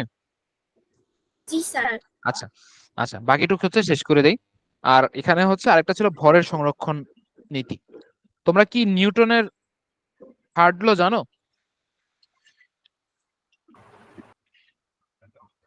আহ, স্যার নিউটনের সূত্রগুলা। হ্যাঁ, হ্যাঁ, নিউটনের সূত্র, সূত্র জানো, জানলে বলো। স্যার গতির। জানলে বলো, কোনো সমস্যা নেই। আমার মনে হয় তোমাদের সিলেবাসে তো নাই ওটা। না স্যার। হ্যাঁ হ্যাঁ, ওটা ক্লাস 9-এ আছে। আচ্ছা, নিউটনের সূত্র, অনেকটা নিউটনের সূত্র একটা ফার্স্ট সূত্র আর সেকেন্ড সূত্র আমি বাদ দিলাম, থার্ড একটা সূত্র আছে। থার্ড সূত্রটা হচ্ছে প্রত্যেকটি ক্রিয়ার একটি সমান ও বিপরীতমুখী প্রতিক্রিয়া বল থাকে, প্রত্যেক ক্রিয়া বলের আর কি। হ্যাঁ, তো এটা জিনিসটা কি আসলে? জিনিসটা হচ্ছে আহ তুমি ওই যে তুমি একটা কিছু কাজ করবা, সমান তার বিপরীত প্রতিক্রিয়া বলো তোমার উপর কখনো না কখনো অ্যাপ্লাই হবে। সেটা কিভাবে, সেটা পরে তোমরা 9-এ জানতে পারবা, বাট এখানেও ওটার একটা সেম কনসেপ্ট এখানে আছে। জিনিসটা কি, যে আমরা ক্যালসিয়াম কার্বনেটের বিযোজন বিযোজন বিক্রিয়া মনে আছে না তোমাদের? কি একজন বলো তো, জি স্যার। বিয়োজন বিক্রিয়া কি ছিল? কি ছিল বিয়োজন বিক্রিয়াটা? কি মানে এক- সংজ্ঞাটাই বলো, যতটুকু মনে আছে। স্যার, একটা যৌগকে ভেঙে তারপর দুইটা যৌগ তৈরি করতে। ইয়েস, ওকে ওকে, হ্যাঁ কথাটা ঠিক। বাট এখানে আরেকটু আমি অ্যাড করি, দুইটা যৌগ না, ওখানে চাইলে তিনটাও যৌগ উৎপন্ন করতে পারে বা চারটাও করতে পারে, ডিপেন্ড করে। কথা বুঝছো যে আনসার দিছো? হ্যাঁ তুমি গুড, তুমি আসলে ঠিকই ধরছো। বাট দুইটা না, সবসময় দেখা যেতে পারে আরো বেশিও করতে পারে। ওকে, কোনো সমস্যা নেই, মানে ভাঙলেই হইলো, ঠিক আছে, ভাঙলেই হইলো। আচ্ছা, তো ক্যালসিয়াম কার্বনেটকে যখন আমরা তাপ দেই, সে কি কি হয়? ক্যালসিয়াম অক্সাইড হয় আর কার্বন ডাই অক্সাইড হয়, এই যেখানে দেয়া আছে। তো এখন এখানে কোশ্চেন হচ্ছে আমার, যে এরা যে বিক্রিয়া করতেছে, হ্যাঁ, এটা কি জানো যে এদের প্রত্যেকেরই একটা আণবিক ভর আছে, একটা ভর আছে, জিনিসটা কি জানো? কোনো জি, না আইডিয়া আছে স্যার। তোমাদের? কোনো আইডিয়া নেই? আছে। আচ্ছা, তোমাদের আমি একটা জিনিস দেখাই। আহ আণবিক ভর, পারমাণবিক ভর, এগুলা জানো? পারমাণবিক ভর জানো? জি জি স্যার, এটা স্যার। জানি। বলো তো ক্যালসিয়ামের পারমাণবিক ভর কত? স্যার, মুখস্থ করি নাই, বাট জানি। আচ্ছা সমস্যা নেই, একটু মুখস্থ করে রাখো। যে ধরো আমি এখন বলে দিচ্ছি, ক্যালসিয়ামের আণবিক ভর, পারমাণবিক ভর হচ্ছে কত? 40, 40 গ্রাম না কত জানি, হ্যাঁ 40 গ্রামই তো, ঠিক আছে। আর কার্বনের কত? কে একজন বলো। হুম হুম, 12 গ্রাম সম্ভবত, আমি যদি ভুল না করি। আর এখানে অক্সিজেনের কত? অক্সিজেনের 16। 16, ইয়েস রাইট। তো তাহলে আচ্ছা, আমরা এটা একটু অন্য জায়গায় বড় স্ক্রিনে দেখি, তাহলে বুঝতে সুবিধা হবে। তো ক্যালসিয়ামের 40, কার্বনের 12, অক্সিজেনের 16। তাহলে আমি যদি তোমাকে এখন আস্ক করি যে এই যে ক্যালসিয়াম কার্বনেট, ক্যালসিয়াম কার্বনেটের টোটাল আণবিক ভর কত, আমাকে কেউ হিসাব করে বলতে পারবা?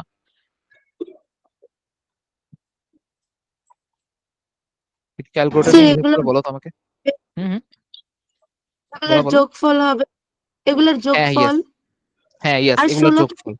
লাগবে। হ্যাঁ হ্যাঁ, এগুলো যোগফলই হবে, ইয়েস রাইট। বলো তো কত আসে?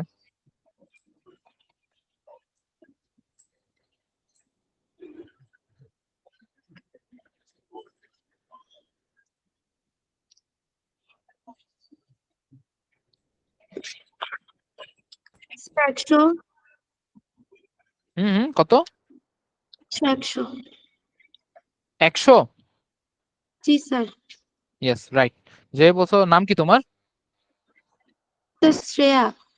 আচ্ছা হ্যাঁ, ইয়েস 100 গ্রাম, রাইট, শেয়ার রাইট। তো হ্যাঁ, রাইট। তো 100 গ্রাম ক্যালসিয়াম কার্বনেট ভেঙে কত গ্রাম ক্যালসিয়াম অক্সাইড আর কত গ্রাম কার্বন ডাইঅক্সাইড বের করছে, তাহলে এটাও বের করে আমাকে একটু বলো কষ্ট করে। এইটা দুইটার ভর কত?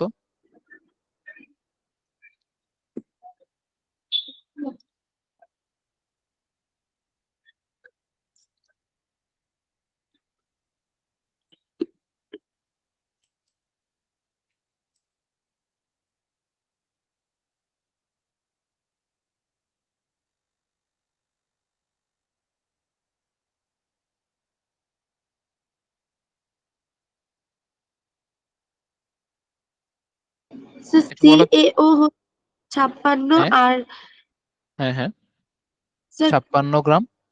আর কার্বন আর ডাইঅক্সাইড? কার্বন ডাইঅক্সাইড হচ্ছে 44। Yes right, yes right. So ক্যালসিয়ামের পারমাণবিক ভর কখনো ভুলবা আর? না স্যার। আচ্ছা, এটা একটা টেকনিক আছে, আমি তোমাদের একটা শর্টকাট টেকনিক শিখাই দিই, হ্যাঁ, সাইডে শিখাই দিচ্ছি, দেখো। ক্যালসিয়ামের ক্ষেত্রে দেখো, ক্যালসিয়ামের পারমাণবিক সংখ্যা কত বলো তো? 20। 20। আর পারমাণবিক ভর কত? মাত্র 40। জানলাম, কত? 40। তুমি কোনো মিল খুঁজে পাচ্ছ? জি স্যার। মানে কি হচ্ছে 2 দিন জিনিসটার অলমোস্ট ডাবল। ডাব। Yes, right. ইয়েস, এটা সব ক্ষেত্রে হয় না, বাট ম্যাক্সিমাম ক্ষেত্রে হয়। যেমন কার্বনের পারমাণবিক ভর কত, মানে পারমাণবিক সংখ্যা কত? 6। হয়। আর পারমাণবিক ভর কত? 12। 12। ধরতে পারছো? জি স্যার। স্যার নাইট্রোজেনের কত কিন্তু বলো তো দেখি তাহলে। হ্যাঁ হ্যাঁ, বলো বলো। 14 হয়। 7, 14। 7। হ্যাঁ, তুমি যেটা আজ করতেছিলে ওটাই বলো। স্যার আমাদের এটা অনেক ক্ষেত্রে মিলে না, যেমন বেরিলিয়াম হ্যাঁ, এরকম। রাইট। এটা হচ্ছে তোমার ক্যালসিয়ামের পর থেকে যত মৌল আছে ওদের ক্ষেত্রে মিলে না। যেমন যেগুলো একটু ভারী ভারী যৌগ, বা সরি মৌল, ওদের ক্ষেত্রে মিলে না। যেমন আরেকটা আছে সোডিয়াম। সোডিয়ামের পারমাণবিক সংখ্যা কত? 11। আর পারমাণবিক 11। ভর কত বলো তো? স্যার 23। ইয়াস, রাইট। দেখছো, এই ক্ষেত্রে কিন্তু মিলে নাই তোমার। মানে একটা দুইটা ইয়া থাকে, একটু এক্সেপশন থাকে, বাট ক্যালসিয়াম পর্যন্ত ম্যাক্সিমাম মৌলের তোমার কি বলে, পারমাণবিক সংখ্যা আর পারমাণবিক ভরের মধ্যে একটা কানেকশন আছে, একটা মিল খুঁজে পাওয়া যায়, অনেকটা ডাবল বলা যায়, বুঝছো? এটা আপাতত আশা করি তোমাদের মানে পরীক্ষা হলে যদি ভুলেও যাও কোনো পারমাণবিক সংখ্যা, পারমাণবিক ভর, আশা করি বের করতে পারবে। ওকে, আচ্ছা। আচ্ছা, ঠিক আছে, ওকে। হ্যাঁ, এখন আমি যেটা পড়াচ্ছিলাম সেটা বলি। আচ্ছা, দেখো, 100 গ্রাম ক্যালসিয়াম কার্বনেট তাপে ভেঙে 56 গ্রাম ক্যালসিয়াম অক্সাইড আর 44 গ্রাম কার্বন ডাই অক্সাইড উৎপন্ন করেছে। সো এটা থেকে আমরা কি বুঝতে পারি? যে তোমরা দেখো, 56 গ্রাম আর 44 গ্রাম যোগ করলে কত হয়, কেউ বলতে পারবা? 100। 100। ইয়াস, রাইট। তার মানে আমার কি হচ্ছে, এ পাশেও টোটাল কত গ্রাম থাকতেছে? 100 গ্রাম। মানে আমার বিক্রিয়া করার আগেও ছিল 100 গ্রাম, বিক্রিয়া করার পরেও ছিল 100 গ্রাম। তার মানে কি এখানে ভরটা সংরক্ষিত অবস্থায় আছে না? ভরটা তো চেঞ্জ হয়নি, তাই না? তুমি মনে জি করো স্যার। যে, তুমি মনে করো বাজার থেকে খাবার দাবার কিছু কিনে নিয়ে আসলা। তুমি ধরো 2 কেজি সবজি কিনে নিয়ে আসলা, বাসায় রান্না করলা, বাসায় রান্না করার পর হয়ে গেল সেটা 1 কেজি সবজি। তার মানে কি হইলো, মাঝখানে 1 কেজি গায়েব। তার মানে কি এখানে রান্না করার আগে আর পরে এখানে কোনো মানে ভর কি সংরক্ষণ হইলো তাইলে? তাই না? হইলো তো না? না। অবশ্যই হয় না। কারণ কি, তাও দেখা গেল তুমি ওই যে খাবারটা যে নিয়ে আসো, খাবারটা প্রসেসিং এ অনেক অংশ কেটে ফেলে দিতে হয়, অনেক প্রসেসিং করে তারপরে হচ্ছে জিনিসটা রান্না হচ্ছে। তো মানে এটাই বলতে চাচ্ছি যে রাসায়নিক বিক্রিয়ার সময় একটা রাসায়নিক ভরবেগ বলতে সরি, ভরের একটা সংরক্ষণশীলতা থাকে। এই জিনিসটাকে হচ্ছে এখানে বলছে। এবার আমরা বইতে আসি, বইতে কি বলছে সেটা দেখো। রাসায়নিক বিক্রিয়ার সময় পরমাণু তৈরি বা ধ্বংস হয় না। বিক্রিয়কগুলোর পরমাণু সমূহ কেবল বিক্রিয়াজাত পদার্থ তৈরি করার জন্য পুনর্বিন্যাস হয়। কথা বুঝছো? দেখো এখানে হচ্ছে যেমন পুনর্বিন্যাস কিভাবে হয়, ধরো আমরা আগের বিক্রিয়াটাতে যাই, এই বিক্রিয়াটাতে দেখো, আগে ছিল সোডিয়াম আয়ন মানে সোডিয়াম প্লাস। সে যখনই কারেন্ট প্রবাহের কারণে, বিদ্যুৎ প্রবাহের কারণে সে যখন একটা ইলেকট্রন গ্রহণ করে সোডিয়াম ধাতুতে পরিণত হইলো, তার মানে সে কি হলো, তার অবস্থাটা চেঞ্জ হলো, ছিল সোডিয়াম আয়ন হয়ে গেছে সোডিয়াম ধাতু। ঠিক আছে? এখানে এই কথাটাই বলছে যে, দেখো হয়ে গেল, দেখো যে রাসায়নিক বিক্রিয়ার সময় কই গেল, বিক্রিয়কগুলোর পরমাণু সমূহ কেবল বিক্রিয়াজাত পদার্থ তৈরি করার জন্য পুনর্বিন্যাস হয়। ওই যে সোডিয়াম আয়ন থেকে সোডিয়াম হয়ে গেছে। ঠিক আছে? তাই পুরোপুরি আবদ্ধ পরিবেশে, যেখানে কোনো কিছু বাইরে যেতে পারে না বা বাইরে থেকে কোনো কিছু আসতে পারে না, সেখানে রাসায়নিক বিক্রিয়ায় ভরের কোনো পরিবর্তন হয় না। এটিকে ভর সংরক্ষণের সূত্র বলে। কথা বুঝতে পারছো যারা যারা মিটিং আছো? স্যার আবার একটু বলেন প্লিজ। আরেকবার বলবো, আচ্ছা ঠিক আছে। রাসায়নিক বিক্রিয়ার সময় পরমাণু তৈরি বা ধ্বংস হয় না, এটা তো মানো, তাই না? দেখো, আচ্ছা আমি এখানে আরেকটা জিনিস এটা ক্লিয়ার করার জন্য আরেকটা জিনিস দেখাই তোমাদের, এই জায়গাটায় দেখো। দেখো তুমি একটা জিনিস খেয়াল করো, বিক্রিয়ার আগে ক্যালসিয়াম কয়টা ছিল? একটা ছিল। কার্বন ছিল একটা, অক্সিজেন কয়টা ছিল? তিনটা। তাই তো না? আনসার কে দিচ্ছ, শ্রেয়া তো দিচ্ছ না? জি স্যার। আচ্ছা তুমি একটু দেখো, এখানে ক্যালসিয়াম কয়টা ছিল? একটা ছিল। আমি সাইডে লিখতেছি, ক্যালসিয়াম ছিল একটা, কার্বন ছিল একটা, অক্সিজেন ছিল কয়টা? তিনটা। বিক্রিয়ার আগে। হুম, বিক্রিয়ার আগে এই এই পরিমাণ ছিল। এখন বিক্রিয়ার পরে কয়টা ছিল? বিক্রিয়ার পরে ক্যালসিয়াম কয়টা? শুধু একটা। অক্সিজেন কয়টা? অক্সিজেন এখানে একটা আছে, এখানে দুইটা আছে, তার মানে অক্সিজেন কয়টা? তিনটা। আর কার্বন, কার্বন এখানে একটাই আছে। কয়টা হইলো তাইলে? সেম টু সেম, কোনো চেঞ্জ আছে বিক্রিয়ার আগে বা না পরে? তার না মানে এখান থেকে আমরা আমরা এখান থেকে কি বলতে পারি? আবার আরেকটা জিনিস দেখো, আরেকটা জিনিস হচ্ছে এখানে বিক্রিয়ার শুরুতে মানে বিক্রিয়াজাত পদার্থ 100 গ্রাম ছিল, বিক্রিয়ার শেষেও যা আমার উৎপন্ন হয়েছে, যা উৎপাদ হয়েছে সেটাও 100 গ্রাম। তার মানে আমার কোনো চেঞ্জ, কোনো যৌগ মানে কোনো মৌল বাইরে থেকে এক্সট্রা যায় নাই। শুরুতে যা যা ছিল শেষেও তা তা পাইছি, আবার ভরও সেম। সো এইখান থেকে আমি কোন সিদ্ধান্তে আসতে পারি? এখান থেকে আমি এই সিদ্ধান্তে আসতে পারি যে বিক্রিয়ার শুরুতে এবং শেষে যদি কোনো কিছু বাইরে যেতে না পারে বা বাইরে থেকে কিছু আসতে না পারে, তার মানে কি, তার বিক্রিয়াজাত যে পদার্থগুলা ওদের ভরের কোনো পরিবর্তন হয় না। কথা ক্লিয়ার এবার? জি স্যার, কিন্তু স্যার আপনি যে তখন বললেন নিউটনের একটা সূত্র, ওইটা তো আবার হুম হুম হুম, বলো বলো, নিউটনের সূত্র বলো। এটা যদি আবার একটু বলতেন। আমি তো তোমার কথা একটু বুঝতেছি না, একটু ক্লিয়ারলি বলো, হ্যাঁ আস্তে আস্তে ক্লিয়ারলি বলো। নিউটনের সূত্রটা যদি আবার একটু রিপিট করতেন। ও আচ্ছা আচ্ছা, নিউটনের সূত্র, নিউটনের সূত্রটা হচ্ছে তোমার প্রত্যেকটি ক্রিয়ার একটি সমান ও বিপরীতমুখী প্রতিক্রিয়া থাকে। আমি আসলে ওটা কেন বলছি তোমাকে ওটা বলে নেই। তুমি এখন বলতে পারো এখানে তো বিক্রিয়া হচ্ছে বা এখানে ভর সংরক্ষণ হচ্ছে, হ্যাঁ, আর ওখানে হতো ক্রিয়া প্রতিক্রিয়া, তাহলে দুইটার সাথে আমি কেন মিলাইলাম, তাই না? এটা আসলে মিলানোর কারণ হচ্ছে আমি ফার্স্টে ভাবছিলাম তোমরা নিউটনের সূত্র জানো, কারণ নিউটনের সূত্র অনুযায়ী একটা ভরবেগের সংরক্ষণশীলতার সূত্র আছে, ওইখানেও সেম জিনিসই হয়, যে দুইটা বস্তু যখন সংঘর্ষ করে, হ্যাঁ আমরা অ্যাক্সিডেন্ট দেখি না টিভিতে, টিভিতে অ্যাক্সিডেন্ট বা যে কোনো কিছু, যে কোনো জিনিস যখন সংঘর্ষে লিপ্ত হয়, দুইটা বা তিনটা জিনিস, ওখানে যদি কোনো শক্তির অপচয় না হয়, তোমার সংঘর্ষের শুরুতে যেই পরিমাণ ভর থাকে, ভর এবং বেগ থাকে, ওই সংঘর্ষের পরেও সেম পরিমাণ ভর এবং বেগ থাকে। ওটা আরো অনেক ডিটেলস বিষয়, ওটা তোমরা ক্লাস 9-এ উঠলে জানতে পারবে, ওইটা আপাতত কোনো এখানে লাগতেছে না, বুঝছো? মানে নিউটনের জি এখানে, নিউটনের সূত্র এখানে আর আনার দরকার নেই, ওকে? জি স্যার। আচ্ছা, যেহেতু তুমি এটা নিয়ে কোশ্চেন করছো, আমি তোমাকে সাজেস্ট করব তুমি আজকে ওই ইউটিউবে চাইলে নিউটনের 3টা সূত্র নিয়ে একটু একটা দুইটা ভিডিও দেখতে পারো, একটা দুইটা অ্যানিমেশন দেখতে পারো, কথা বুঝছো? তাহলে তোমার জন্য ভালো হবে। তাহলে তোমার তাহলে তুমি যেহেতু তোমার একটা আগ্রহ দেখলাম আমি নিউটনের সূত্রটা জানা নিয়ে, নিউটনের সূত্রটা অনেক বেশি ইম্পর্টেন্ট। তোমরা মানে গতিবিদ্যা, হ্যাঁ, এই ধরো এখন তো আমরা আধুনিক পদার্থবিজ্ঞান যে জিনিসটা, এটা তো আইনস্টাইনের আসার পরে হচ্ছে জিনিসটা আবিষ্কার হয়েছে। আইনস্টাইন আসার আগে মানুষ মানে বিজ্ঞানীরা সবসময় নিউটনের মডেলটাই ফলো করতো। নিউটন যেভাবে বলছে, সবকিছু যেভাবে ব্যাখ্যা করে গেছে, সবকিছু সেভাবেই হচ্ছে স্যার ওই চিন্তা যে করা হইতো, বুঝছো? ইউ প্লাস এটি এগুলা না? হ্যাঁ হ্যাঁ, ওইটাই ওইটাই ছিল নিউটনিয়ান মেকানিক্সে, কথা বুঝছো? ওগুলো নিউটনিয়ান ইয়াতেই ছিল, কিন্তু সেটা চেঞ্জ হয়েছে পরে ইয়াতে এসে, মানে মানে ওই চিন্তাধারাটা একটু চেঞ্জ হয়েছে, পুরোপুরি না, নিউটন ভুল না, নিউটন ঠিকই ছিল, কিন্তু কিছু কিছু জায়গায় একটু চেঞ্জ আসছে। সেটা হচ্ছে আইনস্টাইন পরে নিয়ে আসছে। তোমরা ওটা পড়তে পারবে, আরো জানবা সামনে, বুঝছো? আর এগুলো যদি আগ্রহ থাকে তোমাদের, তোমরা ইউটিউবে দেখতে পারো। আর এই আইনস্টাইনের আপেক্ষিকতার সূত্র, তারপর হচ্ছে তোমার নিউটনিয়ান মেকানিক্স কি, তারপরে ধরো নিউটনের যে 3টা সূত্র, হ্যাঁ, এই 3টা সূত্র, গতিবিদ্যার যে সূত্রগুলা, v is equal to u plus a t, তোমাদের তো এটা আছে তাই না? এই এই ক্লাস 8-এই তো আছে ওটা, v is equal to u plus a t সূত্রগুলা। জি স্যার। ও আচ্ছা, তাহলে তো তোমরা হ্যাঁ কিছুটা আইডিয়া থাকার কথা। হ্যাঁ, ওগুলাই অনেকটা নিউটন মেকানিক্স এরই সূত্র। সমস্যা নেই, তোমরা এগুলো নিয়ে আরো ডিটেলস জানতে পারবা। ঠিক আছে, আমি তো আছি ইনশাল্লাহ, ধরো আমি যতদিন আছি ইনশাল্লাহ তোমাদের হেল্প করবো, চিন্তা নেই। সো ওটা আসলে কি জন্য বললাম, যে এখানে ভর সংরক্ষণ থাকতেছে, বিক্রিয়ার আগে যেমন ছিল বিক্রিয়ার পরেও সেমটাই আছে। শুরুতেও 100 গ্রাম ছিল, শেষেও 56 + 44 মানে কত, 100 গ্রামই আছে। যে কারণে আমরা বলতেছি যে এখানে রাসায়নিক বিক্রিয়াটা যে হচ্ছে সেখানে ভরের কোনো পরিবর্তন হয় নাই।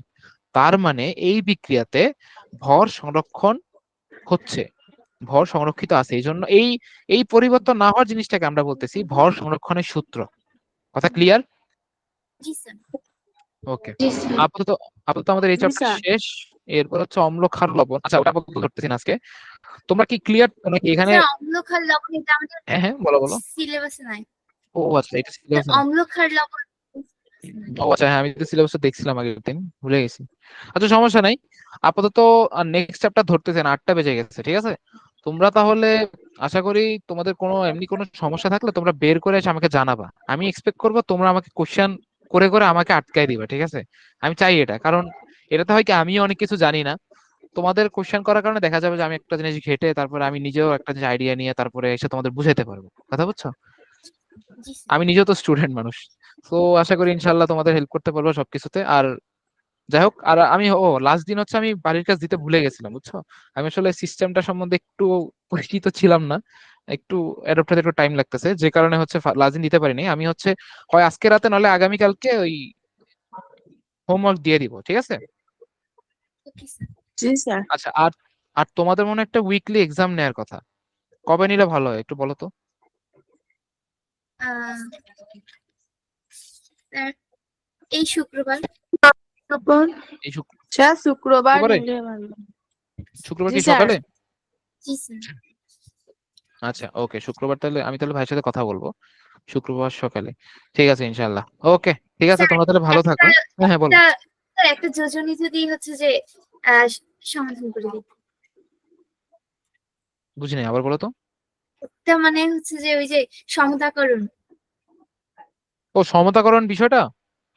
মানে হ্যাঁ, কোন বিক্রিয়ার জন্য? মানে ওই যে NaOH প্লাস Cl2 আচ্ছা ওয়েট, আমি লিখতেছি, আমাকে আবার একটু বলো। হ্যাঁ বলো, যেটা হচ্ছে বলো। Na মানে সোডিয়াম, হ্যাঁ, sodium, OH oxygen sodium hydrogen, hydroxide. হ্যাঁ হ্যাঁ হ্যাঁ, ওকে, তারপর প্লাস ক্লোরিন 2, কি শুধু ক্লোরিন? ক্লোরিন শেষে 2 ওকে, বুঝছি। নিচে হ্যাঁ, তারপর বিক্রিয়াটা অ্যারোচিন। যেটা হচ্ছে হ্যাঁ হ্যাঁ, আচ্ছা বুঝতে পারছি আমি। তারপর হচ্ছে সোডিয়াম ক্লোরাইড হবে, প্লাস হবে তোমার H2O হবে। ভুল বলছি নাকি? একটু wait, আমি তোমাকে সমতাকরণ দেখাই দিচ্ছি। এটা হচ্ছে 2 সোডিয়াম ক্লোরাইড প্লাস H2O, আরেকটা অক্সিজেন কোথায় যাবে? ওয়েট, একটু ভুল করছি বিক্রিয়াটা। Na2CnH2O, আরেকটা অক্সিজেন তো এখানে থাকার কথা। ওদের উৎপাদ কি আসছে, প্রোডাক্ট কি আসছে বলতে পারবে আমাকে? এই বিক্রিয়ার প্রোডাক্ট কি আসছে?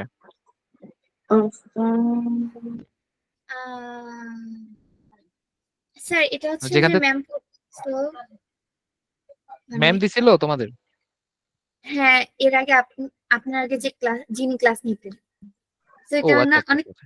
পারি না। আচ্ছা, এটা তোমরা পারো নাই। আচ্ছা, কোনো সমস্যা নাই। এটা হচ্ছে তোমার নর্মালি হচ্ছে 2 সোডিয়াম ক্লোরাইড হবে, বুঝছো? এটা সমতাকরণ করতে বলছে নাকি? হ্যাঁ আচ্ছা বুঝতে পারছি। আচ্ছা আমি বুঝতে পারছি কাহিনী, দাঁড়াও আমি তোমাদের কাহিনী বলতেছি। এটা এটা কি হয়েছে, 2 সোডিয়াম ক্লোরাইড আর এখানে হবে হচ্ছে 4। স্যার NaCl ওখানে O3 হবে। NaOCl? স্যার হচ্ছে যে ওই যে অ্যারো চিহ্নের পরে NaCl plus NaClO3, NaClO3? NaCl এর পরে প্লাস দিয়ে আবার হুম হুম, NaClO3 আচ্ছা ওয়েট, প্লাস NaClO3, এটা এটার কথা বলতেছো? Plus H2O H2। হুম, বুঝতে পারছি। আচ্ছা, এখানে হচ্ছে কাহিনী, আমি তোমাকে বলি। আচ্ছা তাহলে কয়টা হলো, 3 × 1 = 4। হ্যাঁ ঠিক আছে, হিসাবে এবার ঠিক আছে। এবার দেখো সমতাকরণ কি তোমরা বুঝছো এখানে কি হয়েছে? আচ্ছা, অন্য যারা আছো তারাও দেখো। দেখো, সোডিয়াম হাইড্রোক্সাইড তো, তো কি হচ্ছে, 4টা সোডিয়াম, তার মানে হাইড্রোজেনও 4টা অণু, অক্সিজেনেরও 4টা অণু। হুম, তো হইলো সেখানে কি আমার তোমার, আগে থেকে ফোন দিলাম, কথা বুঝি নাই। এখানে সোডিয়ামের আগে থেকে কেন ফোনটা নিলাম? সোডিয়ামের আগে থেকে কেন 4 দিলাম?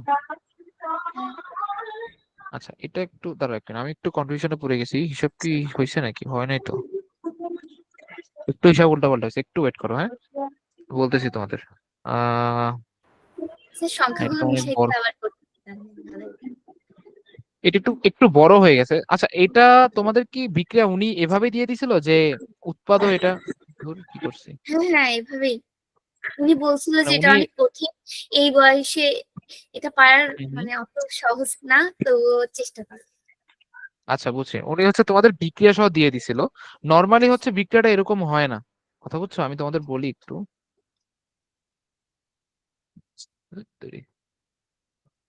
আচ্ছা, নর্মালি বিক্রিয়াটা যেভাবে তুমি শুরুতে বলছিলা ওইভাবে হওয়ার কথা ছিল, যে sodium hydroxide plus chlorine.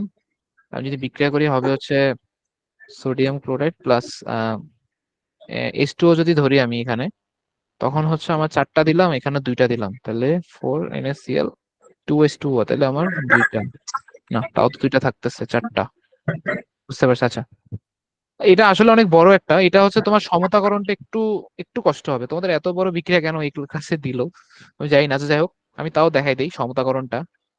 NaClO3 আর হচ্ছে প্লাস H2O। তো আমি বলতেছি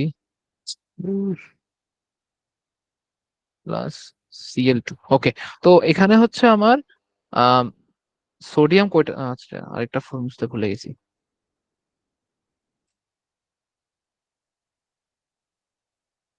তো NaCl আছে, ক্লোরিন হচ্ছে 2টা, হ্যাঁ, এখানে আরেকটা আছে। তো সোডিয়াম একটা এখানে আসলো আর আরেকটা এখানে আসলো, ওকে, 2টা গেল। আমি যদি এখানে 2টা দেই, এবার হচ্ছে হিসাব বরাবর হয়েছে। না, আরো একটা তো মিসিং।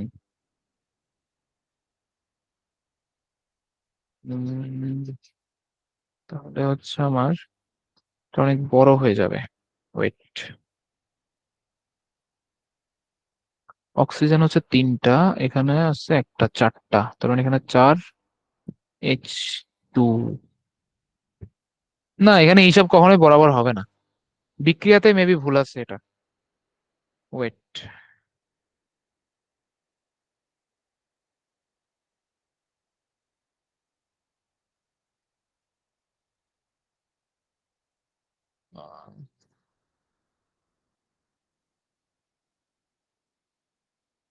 সরি, ভুল লিখছি। ওয়েট, আচ্ছা, তুমি আমাকে NaClO3 কেন বলছো? কিন্তু O3 হওয়ার কথা না। আমি বলছিলাম না বিক্রিয়াতে ভুল আছে, এটা NaClO হবে। তোমরা কি মিটিং এ আছো এখনো? জি স্যার। জি স্যার। এটা ম্যাম ওটাই দিছি। NaClO হবে। O3 দিছে না, O3 হবে না, O3 হ্যাঁ, কোনোদিন ও থ্রি। পসিবল না, কারণ আচ্ছা তাহলে এটা ভুল দিছে হয়তো, এটা এটা কোনোদিন পসিবল না, কারণ অক্সিজেন, এখানে অক্সিজেন সংখ্যা যা, এখানে হাইড্রোজেন সংখ্যা সেম সবসময় হইতেই হবে, নাহলে এটা বিক্রিয়াই হবে না। এটা একদম ইম্পসিবল। ধরো এখন হিসাব মিলবে, দেখো এখন এখন যে দিচ্ছি এখন হিসাব মিলবে, এখন দেখো, দেখো 2টা সোডিয়াম না, দেখো 2 অণু, ঠিক আছে, সোডিয়াম হাইড্রোক্সাইড 2 অণু, তার মানে কি সোডিয়াম 2টা, দেখো সোডিয়াম 2টা হয়েছে, একটা 2টা হয়েছে সোডিয়াম 2টা। জি স্যার। আমার কথা শুনতেছো? হ্যাঁ। অক্সিজেন কয়টা তাহলে? অক্সিজেনও 2টা, হাইড্রোজেনও 2টা। হুম। তো দেখো, অক্সিজেন এখানে একটা আর অক্সিজেন এখানে আরেকটা, 2টা মিলছে। জি আচ্ছা, তারপরে তারপরে ক্লোরিন কয়টা ছিল? ক্লোরিন 2টা ছিল, ক্লোরিন এখানে একটা গেছে, ক্লোরিন এখানে একটা গেছে, কি হিসাব মিলছে? জি স্যার। ক্লোরিন- আর বাকি আছে কি? হাইড্রোজেন, হাইড্রোজেনও 2টা ছিল না? এই যে দেখো, এই 2 শুরুতে আছে মানে কি, এই 2 দুই সোডিয়ামের সাথে আছে, এর সাথে আছে, দেখো হাইড্রোজেন এখানে 2টা, হিসাব মিলছে দুই এবার? জি স্যার। এটাই, এটা এখন আমি তোমাদের এটা বলি, তোমরা যে আমাকে বলতেছিলে যে তোমাদের যে যিনি টিচার যিনি দিছিল কোশ্চেনটা, উনারটা কেন আমি ভুল বলতেছি এটা দেখো। উনি হয়তো হয়তো উনি তোমাদের এটাই বলছিল, তোমরা হয়তো বা ভুল তুলছো নোট বা অন্য কিছু হইতে পারে, আমি তো আসলে জানি না। তো এটা ভুল কেন তুমি দেখো, তুমি সাপোজ এখানে আমি 3 দিয়ে দিলাম, হ্যাঁ, তোমাদের কথা হচ্ছে এখানে আমি 3 দিয়ে দিলাম, তাহলে তোমরা হিসাব করো, অক্সিজেন এখানে একটা, এখানে 3টা, কয়টা হলো? 4টা, এখানে হাইড্রোজেন হচ্ছে 2টা, মানে অক্সিজেন হচ্ছে আমার 4টা, হাইড্রোজেন হচ্ছে আমার 2টা। অথচ আমি এখানে এটা দেখে বুঝতেছি যে অক্সিজেন সংখ্যার সামনে যা বসবে হাইড্রোজেনের সংখ্যা তাই বসবে, মানে হাইড্রোজেন 4টা হইলে অক্সিজেনও 4টাই হবে, হাইড্রোজেন যদি 10টা হয় অক্সিজেনও 10টাই হবে। কোনোদিন তুমি অক্সিজেন 4টা আর হাইড্রোজেন 2টা তুমি হিসাব মিলাইতে পারবা না।